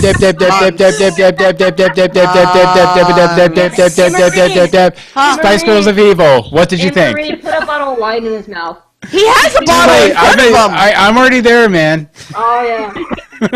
I really, really, really liked Corella's backstory. I thought that was very clever of the writers.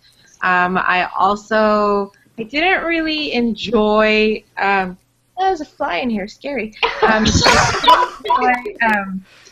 What's her name? See, now my brain's not working because it's early. The sea chick, Ursula. I didn't like that small episode she had, and I felt that little boat thing was forced, and they had to put Ariel in there just because it was Ursula. There was no interaction between the two, and that was frustrating for me because I felt like that is such a huge, a pivotal moment of even them acknowledging each other would have been one thing, but it just never happened.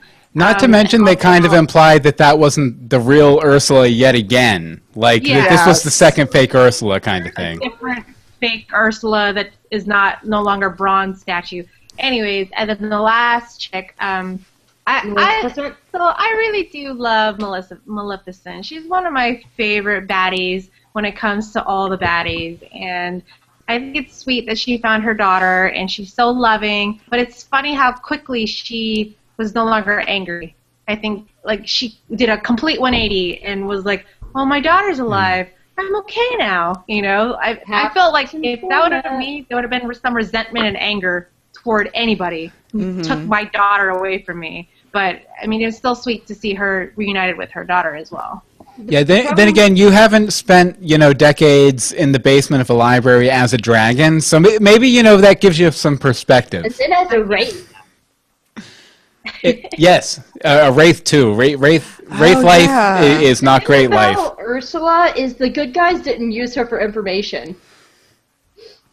They could have kept Ursula around and used her to help fight the other two, because at the time, like, Maleficent was still bad, Rumple was still bad, but Ursula was in on Rumpelstiltskin's plan from the beginning. They not once did those stupid ass Charmings go, hey, so what's the Dark One's plan? I don't know. Neither did Regina or Hook. Neither did Regina, or Hook, or Emma, or any of them. It's not just. Oh, when I say Charmings, I mean all the good guys. She means all the characters. They're all idiots. Can we just call it a team of idiots just for future references? I don't think they're idiots. The Charmings are the dumbest things in the world. Regina, they're idiots. Please, where the I hell? will defend them. I Hey, Liz, I want to hear Liz's defense, though. Liz, go ahead. I love that Liz is getting fired up. I'm half to my bottles, Do it up. So my defense for the Charmings is because I think that besides the whole Maleficent storyline, just put that aside for a second, okay?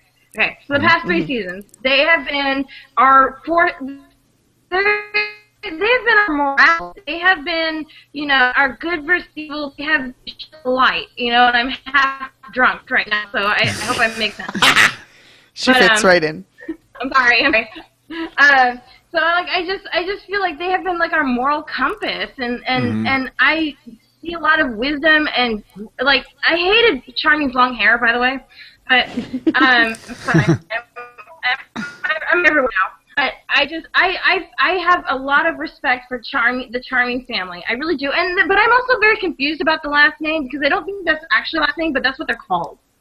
Well, that's what they should be called. My rebuttal Okay. is yes.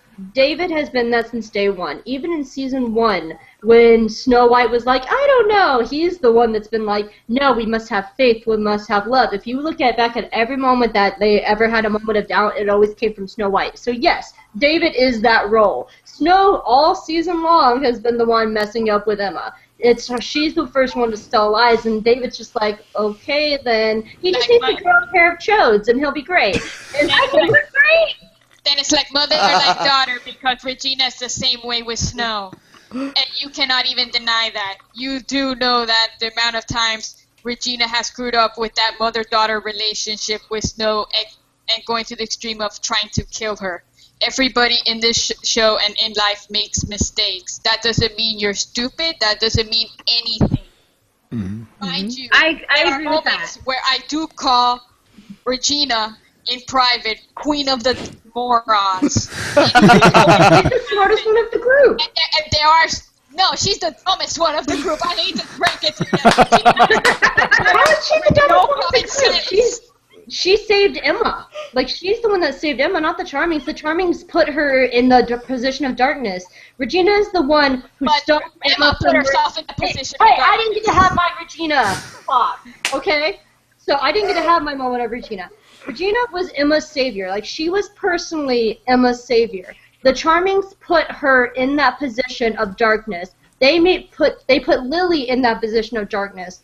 Regina was the one who was personally Emma's savior, who came up and stopped Emma from killing Lily. She's the one who put Emma in the right place to invite Lily back to Storybrooke. Like, she, from the beginning, was Emma's moral compass the entire season, while it was the Charmings that put Emma there in the first place. In the second. I was about to call bullshit, and then you said season, so I was like, okay.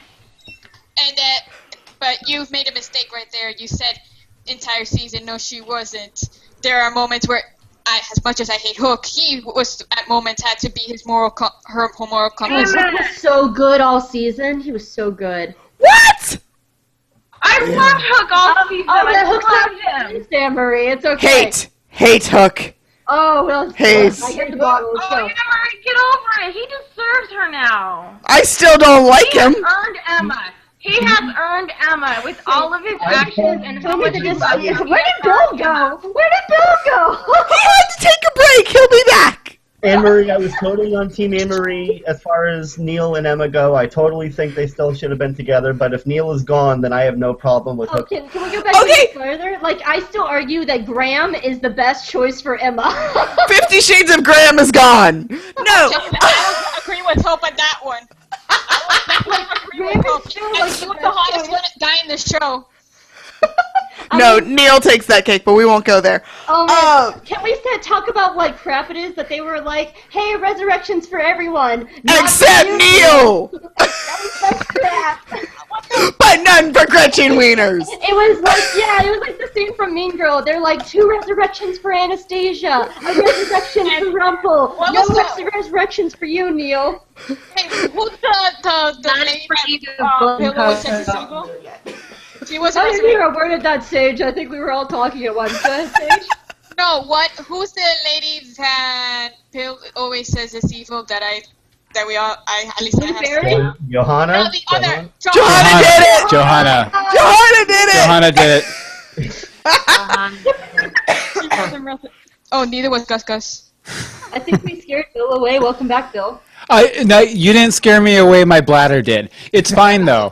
Okay, let's see here. Liz, what did you think of the Spice Girls of Evil? He's ringing it back in. He's like, this is what you were supposed to do while I was gone. We ended up having a debate. I heard. We talked about That Neil. was a fun debate. Okay, so my thoughts on the Spice Girls of Evil. Ursula's story was too short. It came too quickly, and then she was gone. And then Cruella's storyline, makes a debate for the whole evil isn't born, it's made. Because we've been, for the 4 seasons, they've been saying evil isn't born, it's made. Like, it was born in her, so I'm just like, wait a minute. It seems like they're taking back what they originally said in that one character. So I was confused with that. Go ahead, Hope, rebuttal. What? Actually, I know the explanation. I'm sorry, I was on Facebook. I got a message from my editor. Patty had an explanation there. I missed that point. What was it? I do have the explanation to why we don't see that evolution. I heard evil wasn't born, it's made, and that reminded me of the Jabberwock from Once Upon a Time. So I'm going to go back and respond really quickly to my editor. I'm sorry, Elizabeth. I'm sorry, Liz. I'm sorry. But I think Patty had something to add here. Yes. So. Well, I remember, the reason why I never thought of that portion. It's just because I remember psychology from college several years ago, where according to, for psychopaths and sociopaths, they actually learn you have to literally, when they're born, to show them love and intimacy. Without that love and intimacy, they go into that psychotic state. Mm-hmm. I can't believe I'm going to even mention this, but there's a famous, please don't laugh, there's a famous monkey experiment where they actually showed what is more important for baby development, comfort and love or food, where you used to see one little rack has a towel and stuff like that, or the other one just has food. It turns out babies where the towel rack is the one they first mom. It goes even more sicker when they decided just to at one point, separate just having the baby with the towel rack and the baby with the food. The people with only the food actually became abusive monkey parents. This actually reminds me of the show Dexter. I don't know if any of you watched that show. I wish it was Dexter. It's actually real life. They actually created laws for animal abusive afterwards. Angel in the chat room asked, are you talking about Marlowe's monkeys? Yes, Marlowe's monkeys. Yes. Yeah, Angel is training to be a psychologist, so she would know all about that stuff. She's in her master's degree now. Hey, Angel, hi, friend. I'll email you back in a minute. Okay, so let's see here. So arbitrary scale. Oh, hey. We do have some more discussion topics, but I figured we go ahead and do the arbitrary scale now. Okay, so let's see here. Out of 6 misguided plot points, how many misguided plot points would you give this season? Anne-Marie, we'll start with you. Can I ask a clarification question? Sure. Consider the 2 half seasons as separate seasons because they're going to have different ratings. You know what? I think that's actually completely fair. So yeah, that's fine. Okay, so season 1 of the discussion, it gets a 2 out of 6. Fair. Why? Frozen. I don't need any more. Fair enough. Go ahead. Can we not? 4B. 4B. The other half gets well, I'm going to actually give it a 6 because I know that I gave it a perfect score for the finale. So. Fair enough. How's the magic juice treating you, Anne-Marie? I'm done with it. It's too sweet. Fair enough. I haven't really drank. Send it out to California. Let me UPS it to you. Hold on. Mail it to me. Okay, let's see here. Deb. Out of 6 misguided plot points, how many misguided plot points would you give this season? Okay, so first half, 1. The Frozen again, and then the second half I'd give it a 5. There were things missing that I was looking for, but it was still a perfect ending, and that's exactly what Once is known for. So I'm glad it ended that way because it keeps me excited and intrigued for the next season as well. Excellent. Absolutely. Okay, let's see, Bobbert. What do you give it out of 6? The first half I'm gonna give it a 3. I really enjoyed most of the characters and how they were portrayed, and it would have been great as a shorter arc, but trying to stretch that out as a whole half season just didn't work. And then as far as the second half, I'll give it a 5. I enjoyed it for the most part. I thought they wasted, again, like I said earlier, they wasted a lot of characters like Ursula and whatnot, and I feel like they did a bad job of defining the rules of the author and the apprentice and whatnot.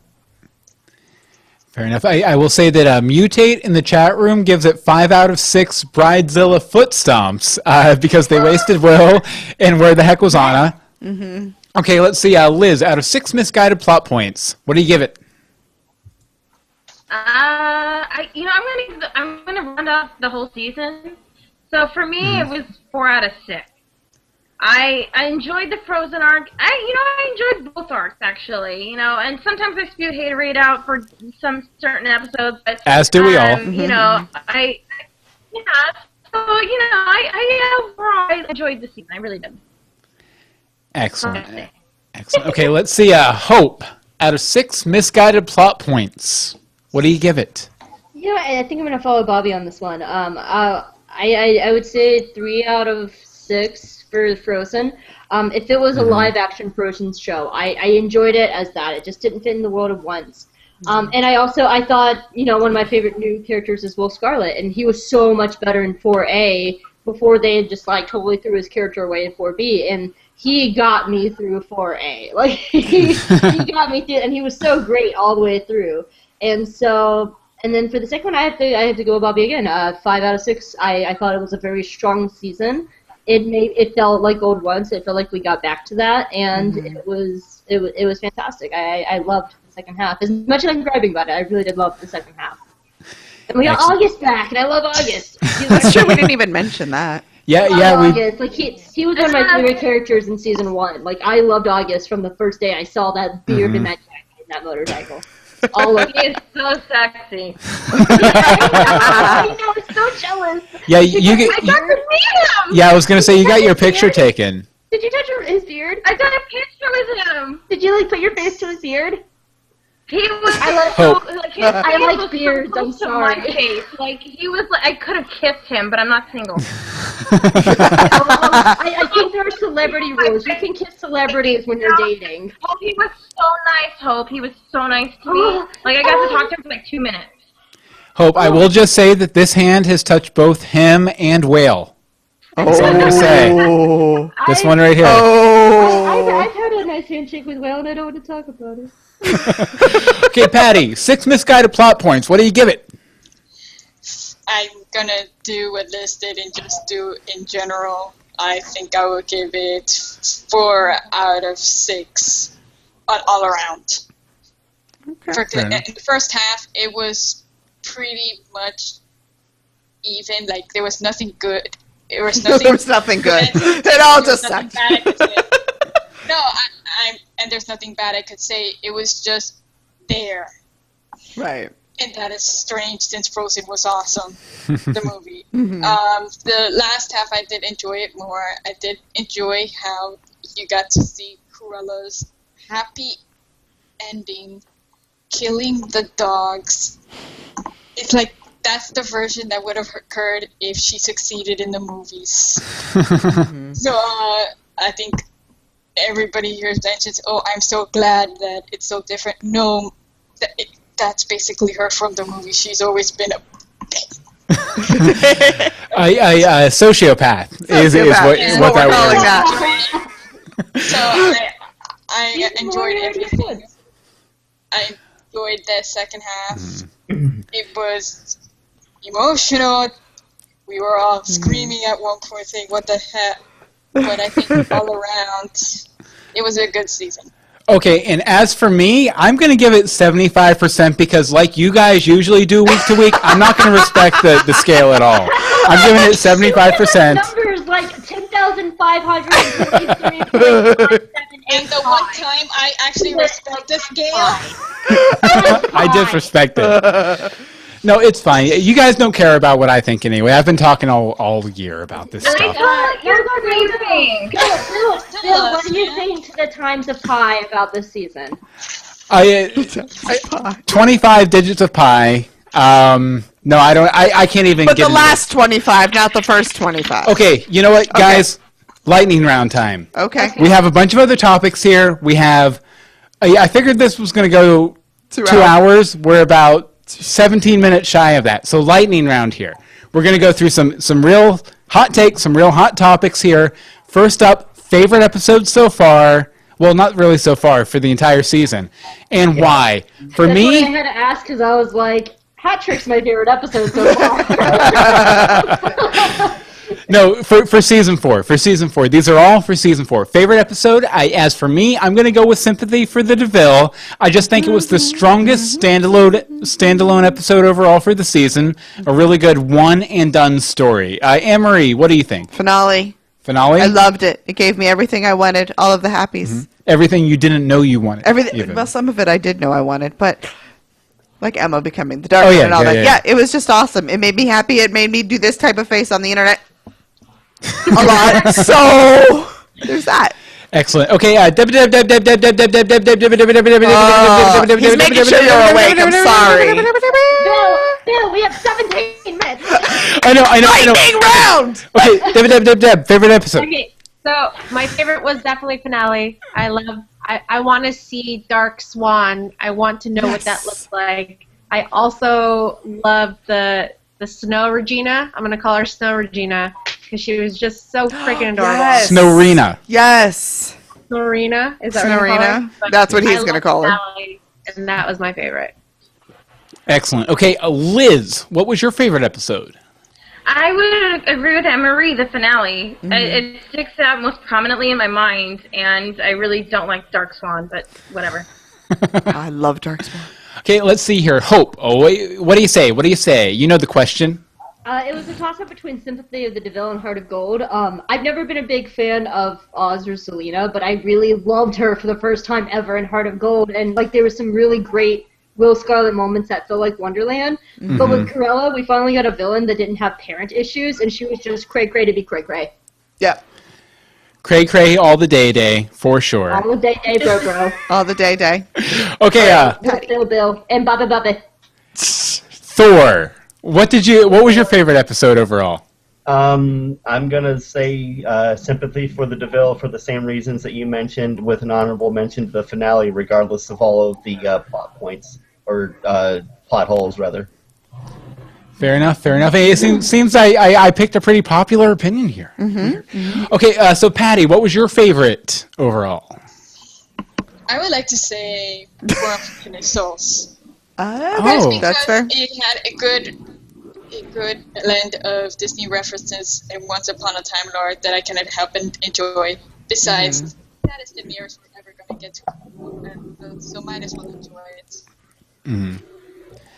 Definitely. Okay, let's see here. Okay, next up, favorite character. I did split this up. I'll go ahead and say new character for season 4 and old character for their role in season 4. So as for me, the new character, my favorite new character is definitely the author, just because he's rascally, he's creepy, he's cool, he's fun. And just like the first time he made an appearance, he was like, "Oh, I'm running away!" like that. So it was really fun, and he hit his microphone Can you too. not ever do that again? Henry be dead. Oh, best part of the series. That was the best part of the entire episode. I know, right? Please be dead, Henry. Please be dead. Damn it, I wrote that he lived. I forgot the ogre! And as far as classic character, I'm going to have to say Rumpelstiltskin as far as his arc in season 4, just because interesting as always. Like it, good, bad, indifferent, at least it was interesting. It went places. It did Even if Robert Carlyle wasn't there for about half of it. Not really. So let's see, Anne-Marie. Anna! I love the Anna. I love that as my new character. And Robin. I really enjoyed Robin and Robin Hood face. I like your note of Anna and Robin, but obviously not together. Which, by the way, I will say, since Liz is here, and we'll talk about this a bit more on the RegalCon episode, but Liz, you can confirm I did the face in the space near the guy, right? What did the guy think? The guy was not aware. The guy did not see it. But there is a call for Isaac Face in the chat room. Isaac Face? Let me switch back over to the dog. Hey, this is Isaac Face. This is Isaac Face. There you go. Okay. Okay, we got Isaac facing. Okay, next. Okay, favorite character. Okay, so my favorite is Anna because I thought she was the perfect representation of a human in cartoon form. And then my favorite secondary character was Gina, and then I guess I would equal that to Hook because they're both changed from from first season up until now. So that was my pick. See, actually, one of my big complaints for 4B overall was just that Hook was really diminished in like the last half of it. I Boring. A little bit, yeah. He got the lead man syndrome, which Charming had for the first 4 seasons. Yeah, basically. but not as much philosophy. Yeah, there was no Zen. Amy P in the chat room, which we probably should have brought on tonight, but Amy P in the chat room says her favorite new character was Anna, and the classic was Hook and Robin. So basically, what we just heard. Me and her share a brain. We've been talking about it tonight. Okay, Liz, favorite character, old and new. Okay, new would be Will, and I never watched Wonderland. So for me, watching him and his character, like, honestly, I don't think they did enough with his character this season. So I'm in agreement with you guys on that one. Because they did not use him. Like, so, okay. But they just paid him a lot of money to do nothing. Yeah. God bless him. And, and then, I thought that the relationship with Belle was really nice, but, she doesn't love him, and he was a rebound, whatever, it happens. And my all-time favorite character is August! Yeah! Pinocchio! The first half of Wonderland is rough, but it's okay. But if you get to that mid-season finale, the second half is the best written part of Once Upon a Time ever. And it has the best villain ever in the Jabberwocky. You're going if it ever comes out on DVD, yes, the Jabberwocky.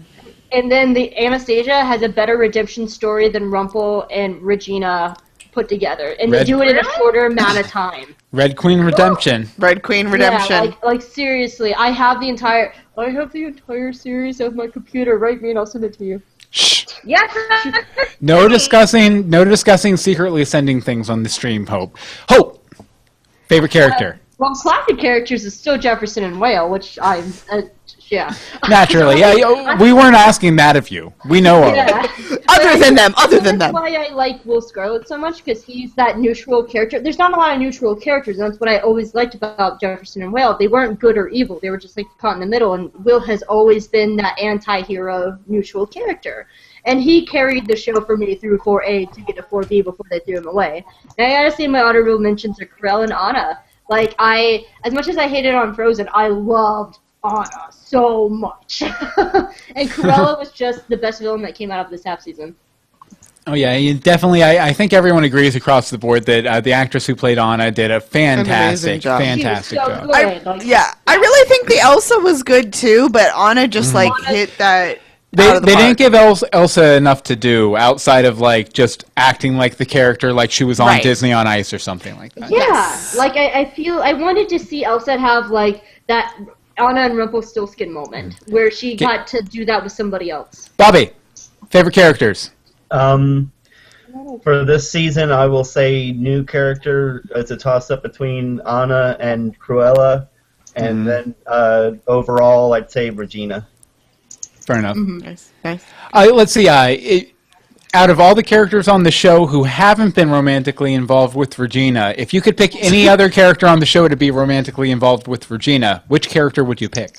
I've always liked her with Archie. I think they're really cute together. I think he can really help her a lot. I really like that.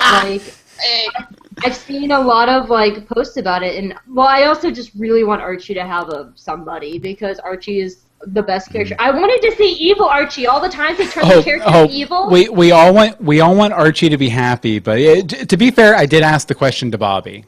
So. Well, I thought that was to I had a half bottle of wine. What was that? I was saying, obviously, she's thought about this more than I have. She's asked the question. I also didn't hear the question because I had a half a bottle of wine. That's fine. I didn't either, and I'm asking the question, so I mean that's insane, right? Who put this guy in charge of this stream? Okay, let's go ahead. Lightning round. Got to keep it moving. Patty, favorite characters? All right, my new favorite character is tossed between Cruella and Anna, and my classic favorite character it's still Bells. She's still my favorite princess. That's not going to change anytime soon. That's fair. Hopefully she gets to actually do something next season. You have your bias and you admit to it, which I can completely respect. Yes. Okay, Over in the chat room, Angel's favorite new characters of Cruella in the Author Classic was going to be Regina, but then Henry stole it. Go! Okay, this one's going to be a super lightning round. No one gets more than about 15 seconds for their answer. Oh, for okay, the you love guys of ready? Pete. Favorite storyline arc. As for me, I love the meta magic of the author plot. While it did get a little wishy-washy at points, and Rumple's motivation and everything was all over the board, I think it ended up being one of my favorite slow reveals they've done. Just love the meta stuff in general, so really love that plot line. Anne-Marie. Regina and Robin. Regina and Robin? Okay, let's see. I think my favorite one was Cruella, and then, God, my brain is literally not working anymore. Henry getting his own episode. There you go. Yes! Yes, definitely. Especially because I his hate own Henry. Two-part episode, too, which was kind of fun. Okay, let's see here. Liz, favorite storyline and or arc? I'm with Anne-Marie, Regina and Robin Hood. Excellent, excellent. People like their outlaw We're sticking queen. to our 15 seconds. Yes, Go! yes. Okay, hope. Finding the author finally, the process of getting August back, meeting Isaac, Operation Marlin Goose Part 1 and 2, and Henry becoming the author was a great progression throughout the season, which brought back points from previous seasons. We ended up getting a great character in Isaac, who ended up being a fantastic villain. I should have timed her. That was pretty good. Yeah, that was pretty concise, definitely. I like definitely. I just read straight from the notes. Okay, now this one, I'm going to shorten your name to just the first letter to save time. B. What do you think? I was really looking forward to the author, but unfortunately, I feel like I said earlier, they didn't really explain too much about it, but still, Operation Mongoose, the whole main story arc, was my favorite of the season. Excellent. And finally, we're ending up in the lightning round with Patty. Patty, what do you think? Oh, God. I would like to say August and Geppetto. Oh, very I like cool. It. I like it. Yeah. A nice return from Geppetto, too, for sure, which is always fun. Okay, so last here, I think, to wrap up, I know we have way more points here than we could ever possibly get to. Let's go ahead and do theories. What do you think is going to happen in Season 5? Now, as for me, and this doesn't have to be lightning, just lightning light. So 20 seconds. Yeah, exactly. As for me, I think I still like my idea I had a couple seasons back of Rumple leading a group of kind of Slider-type hero people across the realms to kind of maybe chase down Emma or Merlin or something like that. I could definitely see that. I mentioned all my other theories in the last episode. I can't remember them. Go watch that one. Anne-Marie, your theories for Season 5. Things will happen. Things will happen. I have no idea. Things will happen. What will happen to Henry? I don't know because I really... Goes to Hogwarts? Goes to Hogwarts. Yes! I think that's fair. I approve! Okay. He does need to go to school, though, let me tell you. Deb. Theories. Okay, so I think that Merlin is going to be Lily's father. I think he's the other dragon. And I also think that Merlin was the original Dark One. So that's my prediction for next season. Ooh. Very much like that last one, for sure. For sure. Okay, Liz. And I see in the notes here you say, I hope you guys like my theory. We don't. Go ahead with it. Stop that. She knows. So mean. She knows I'm kidding. She knows I'm kidding. Kidding. Okay, I'm going to read from the notes so I get this right. Okay, I think that once they find Emma, which I don't think they will be as easy as picking up the dagger and calling her name, because I think she disappeared to another realm or something, but I think that Rumple will eventually become the Dark One again. It makes no sense for him to remain as plain old Rumpelstiltskin. That would be boring for him to be in Storybrooke with no powers. We are all used to the character having magic. I thought that he would be boring and just wouldn't work on the show. It wouldn't vibe well. That's my theory. Liz, Bill is always wrong. That's a fantastic theory. What? What happened? What's going on? You were wrong. Let's move on. I was... Oh, okay. Yeah. Her theory was basically that I'm completely wrong. I agree with it. I like it. I like it. But I kind of like that too. Like the idea that all these characters eventually come back to kind of like a central morality point. Like the Dark One will eventually always come back to being the Dark One. True. Until he's dead. Dead. Good. Even when he's dead, he's not dead. Theory. I feel so proud of myself. You definitely should. You definitely should. Although it contradicts my theory, so I don't actually support it. Hope, what's your theory? I think, like, since they established this season that world hopping is really easy unless your name is Rumpelstiltskin, I think we're going to do a lot of world hopping. With Zelina still around, we might go back to Oz. I think we'll finally go to Wonderland and finally get Will's story. So I think we're going to just... I really don't know what I think, because Emma becoming the Dark One kind of feels like endgame for the show. And so... And it's not as much as a theory. I just kind of want it. I want just one scene of Hook, or of August giving Hook 20 questions, because it's the Big Brother figure giving the boyfriend the shovel talk. I just want that scene. I don't even care if it's a theory. I just want a scene of August, like, just roughing up Hook over Emma because he's the Big Brother figure. I could definitely see that. See that. But yeah, I think we're just going to be world hopping a lot this season. Yes. Yeah, I see a lot of world hopping. I'm completely okay with that, for sure. Yeah. As long I really want them to go back to the land without color. So bad. Okay, let's see. I'm trying to think of another way to say Bobby, but I can't. So Bobby. Roberto! Bobby, Thor and Bobby, Fabio. Yeah, that sounds great.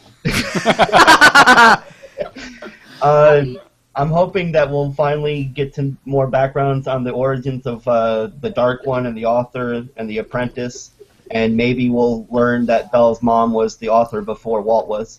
Yes. Amy P's theory that I think all of us are still loosely supporting. At least loosely. I'm full on board. He's like, I'm 100% Amy P's theory. For sure.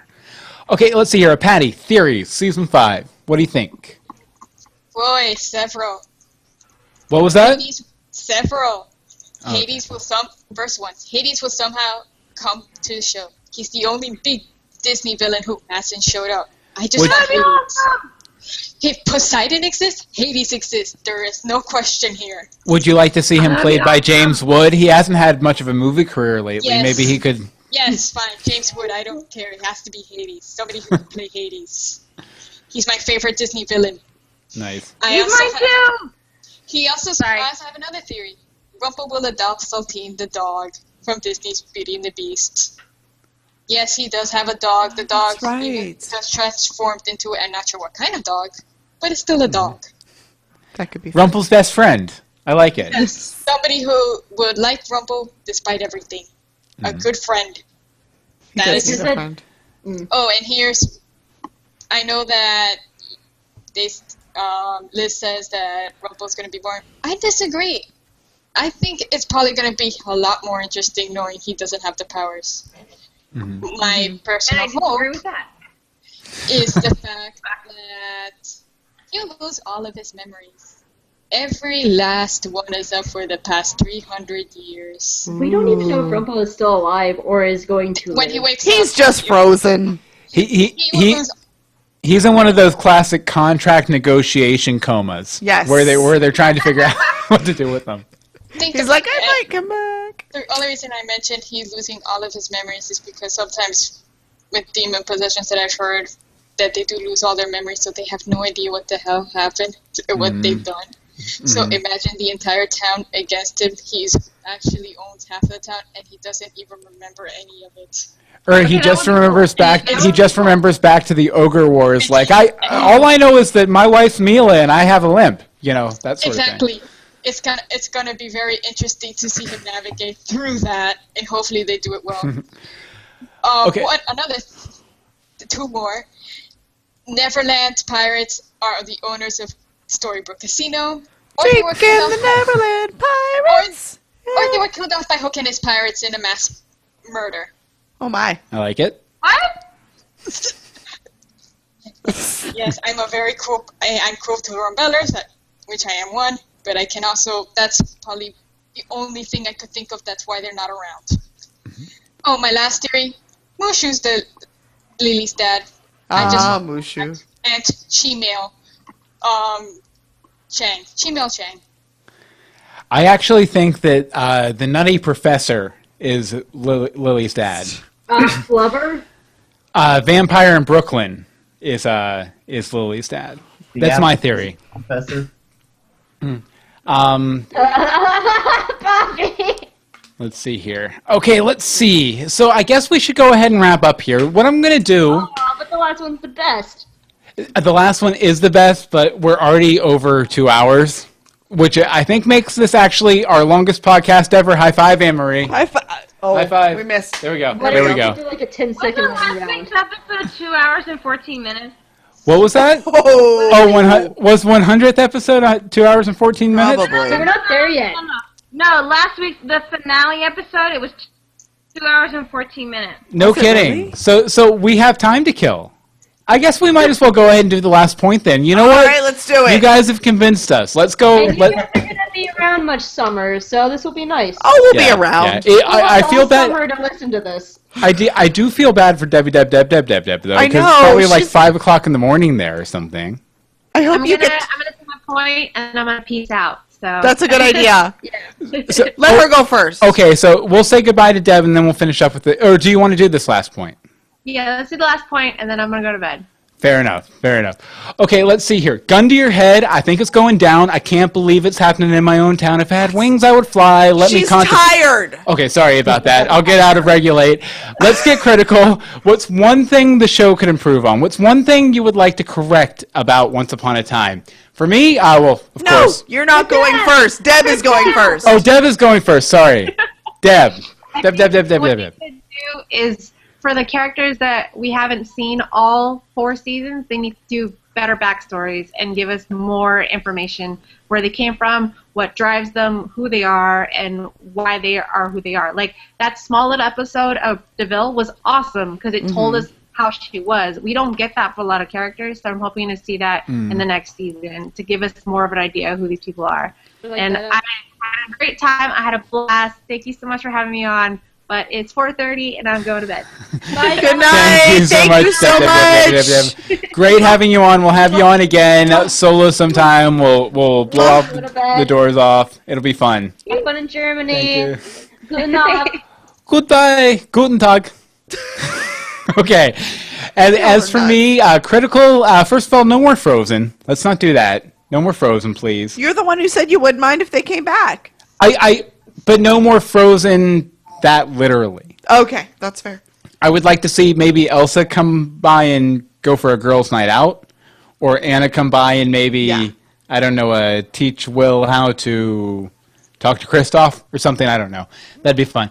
But I just hope that in the next season they focus more on the once twist versus the strict adherence to Disney, which I think has been a common theme in this episode.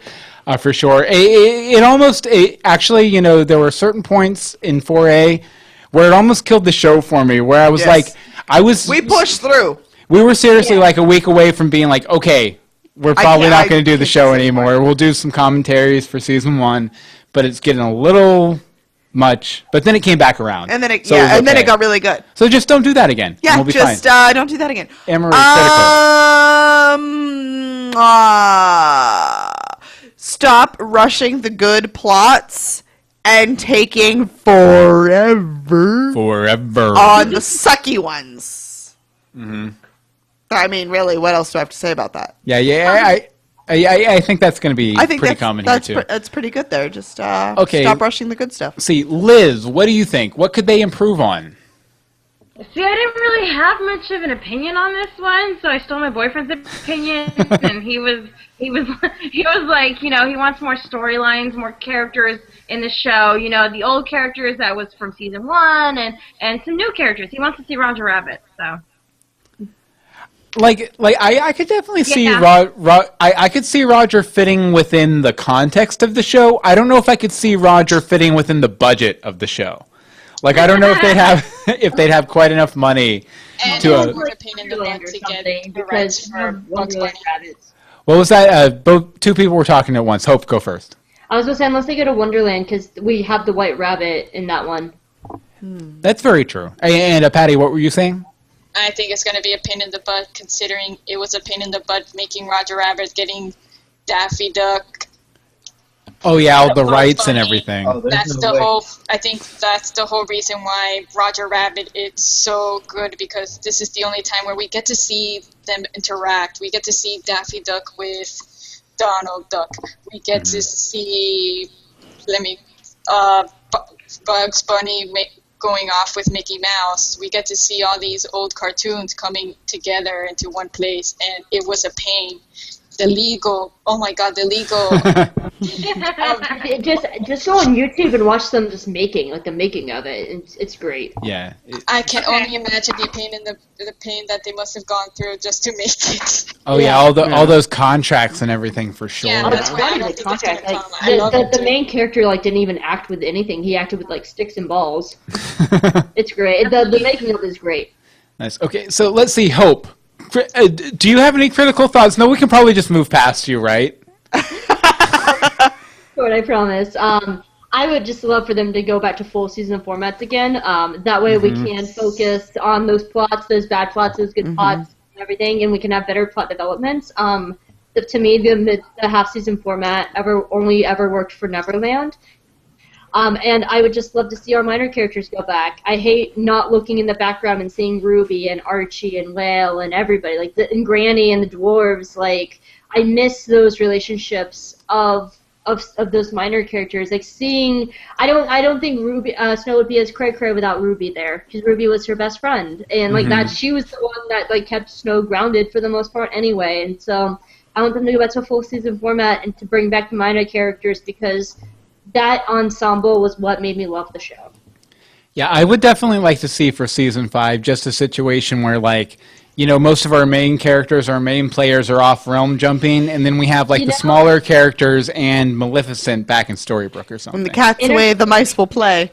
Yeah, Entertainment Weekly did a great article about how Once Upon a Time needed a box episode, and a box episode is just where it's minor characters, and it just focuses on them and what's been going on in their lives, and their stuff in the place. And so I would love that. I'd be so happy with a box episode. Like the Zeppo episode of Buffy.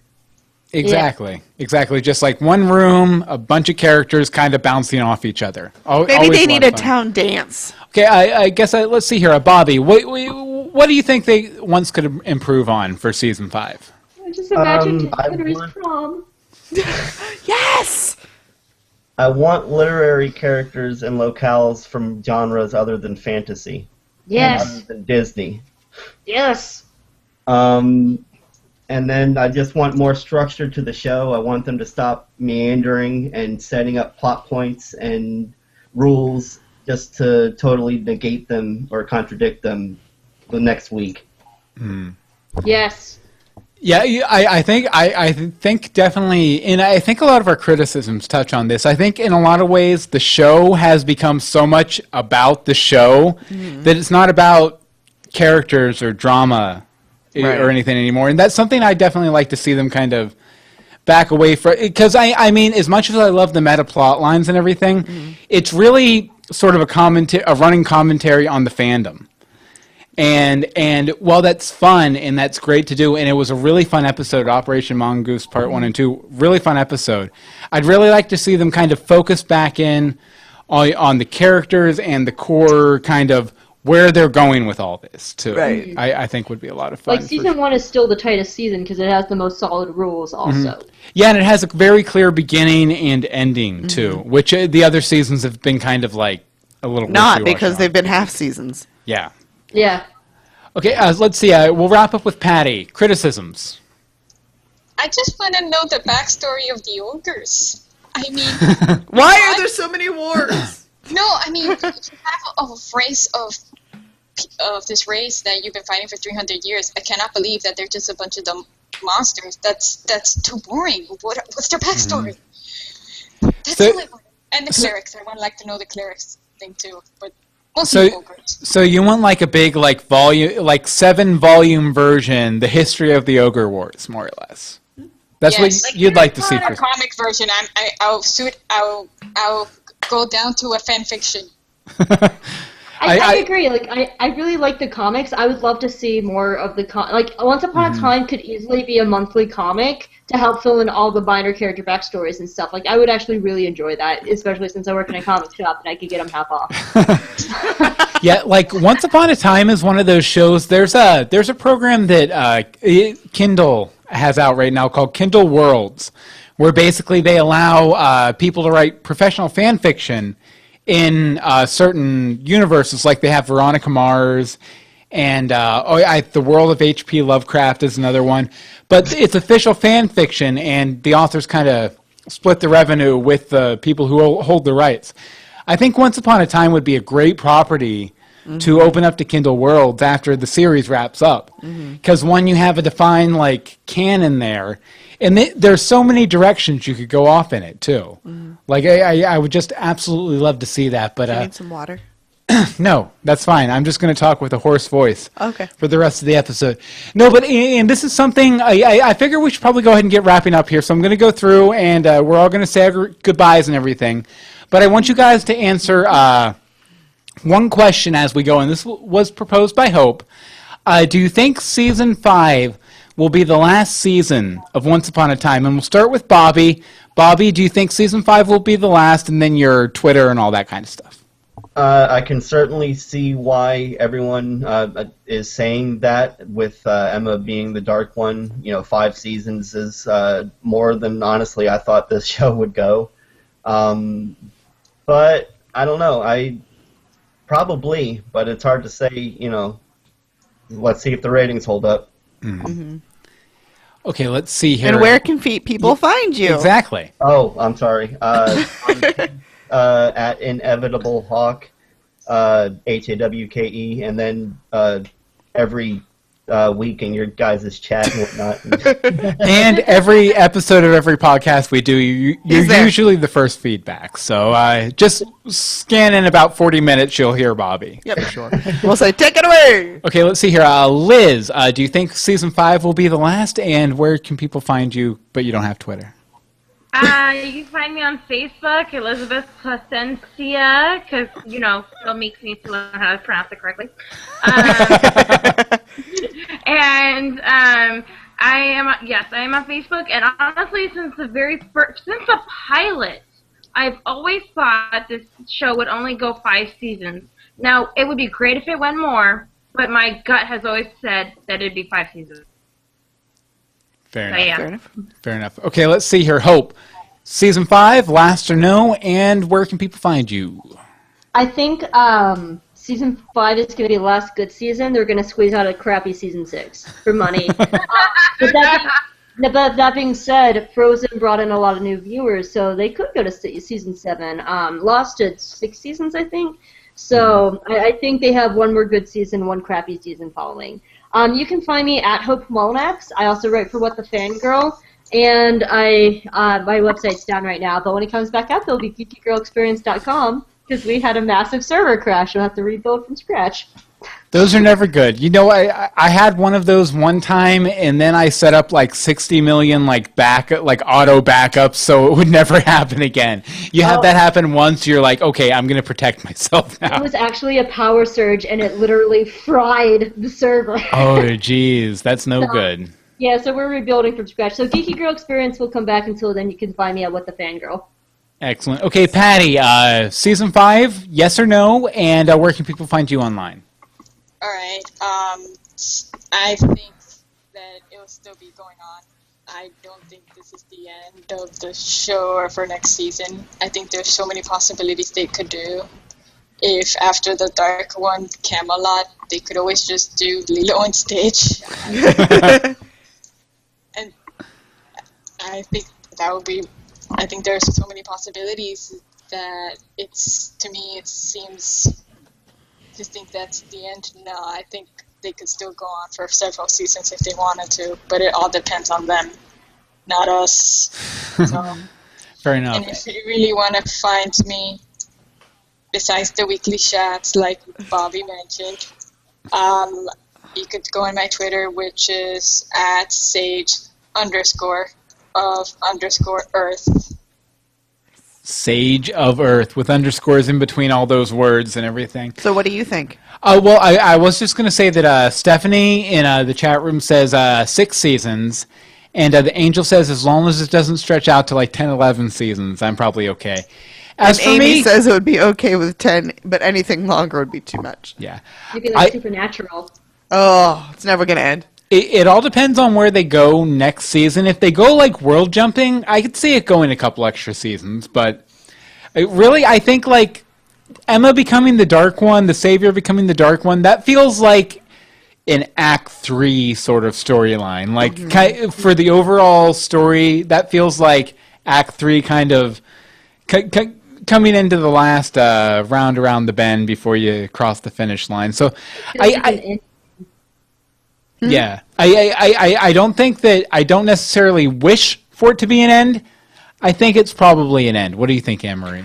I think 5 will be the last one with all of the main cast that we have now. Mm-hmm. I think if it spits off into 6, somehow we're going to lose Charming's Regina. We're going to lose a major chunk of the lead cast. Mm-hmm. And then I think after that we're going to get a spin-off, like, I don't know, the dwarves and Granny. Or I think if we're going to get some sort of a spin-off off of this. There's just too much there. There's too many possibilities. As much as networks are focusing on fan engagement these days, like, there's too much fan engagement on this property for them to probably drop it after a year. I would love to see an entire series dedicated to Granny.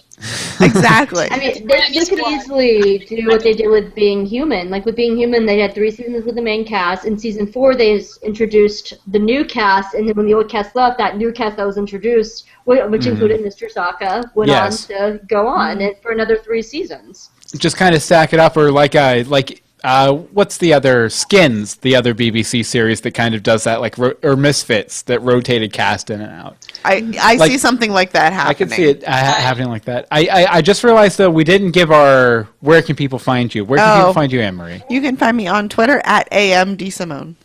And as for me, you can follow me on Twitter at Bill Meeks. You can follow, my latest book, Fairy Tale, actually, The Trials of King Sparrow.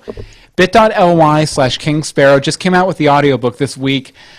Selling really well, being promoted by Audible. Great reader on it and everything. I hope you guys check it out, and I hope you enjoy it for sure.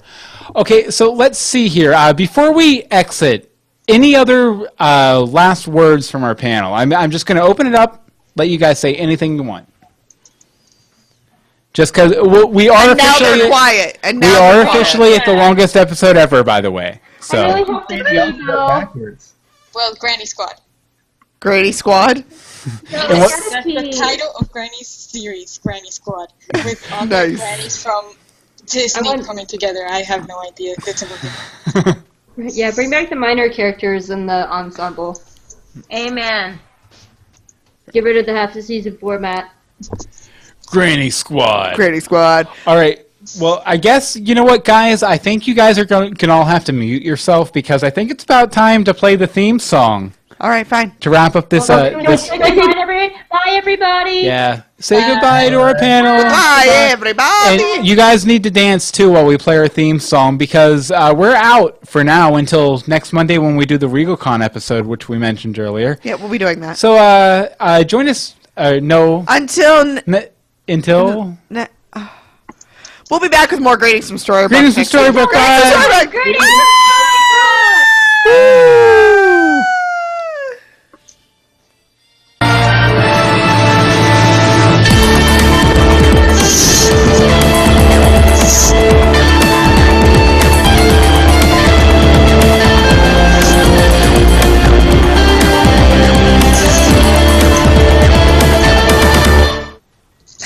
And I can't put my slide on. Hold on. Wait. I'm going to do it. Wait for it. There we go. Boom. The slide like I normally do. Drop the mic. Drop the mic, but just about, right? Mm-hmm. You guys ready? What was that? You hear me, right? Yeah, we can hear you. Yes. We can hear you. Oh, hold on. Sorry. I had the feedback on again, but thank you so much, Shore Live viewers. I just want to say, I meant to say this before we wrap the show.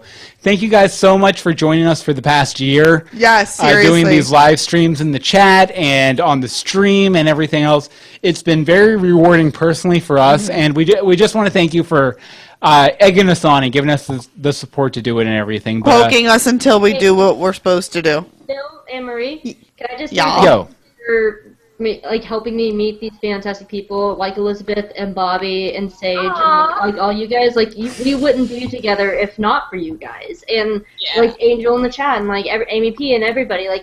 You guys brought us all together. It wasn't just Once Upon a Time. It was you guys, and so thank you for all your hard work. Yeah, you guys are great. Yeah. I mean, I'm off the cliff. Guys, I'm totally fake crying over here right now. the fact that No, thank you very much. Oh, he's gonna finish that bottle tonight.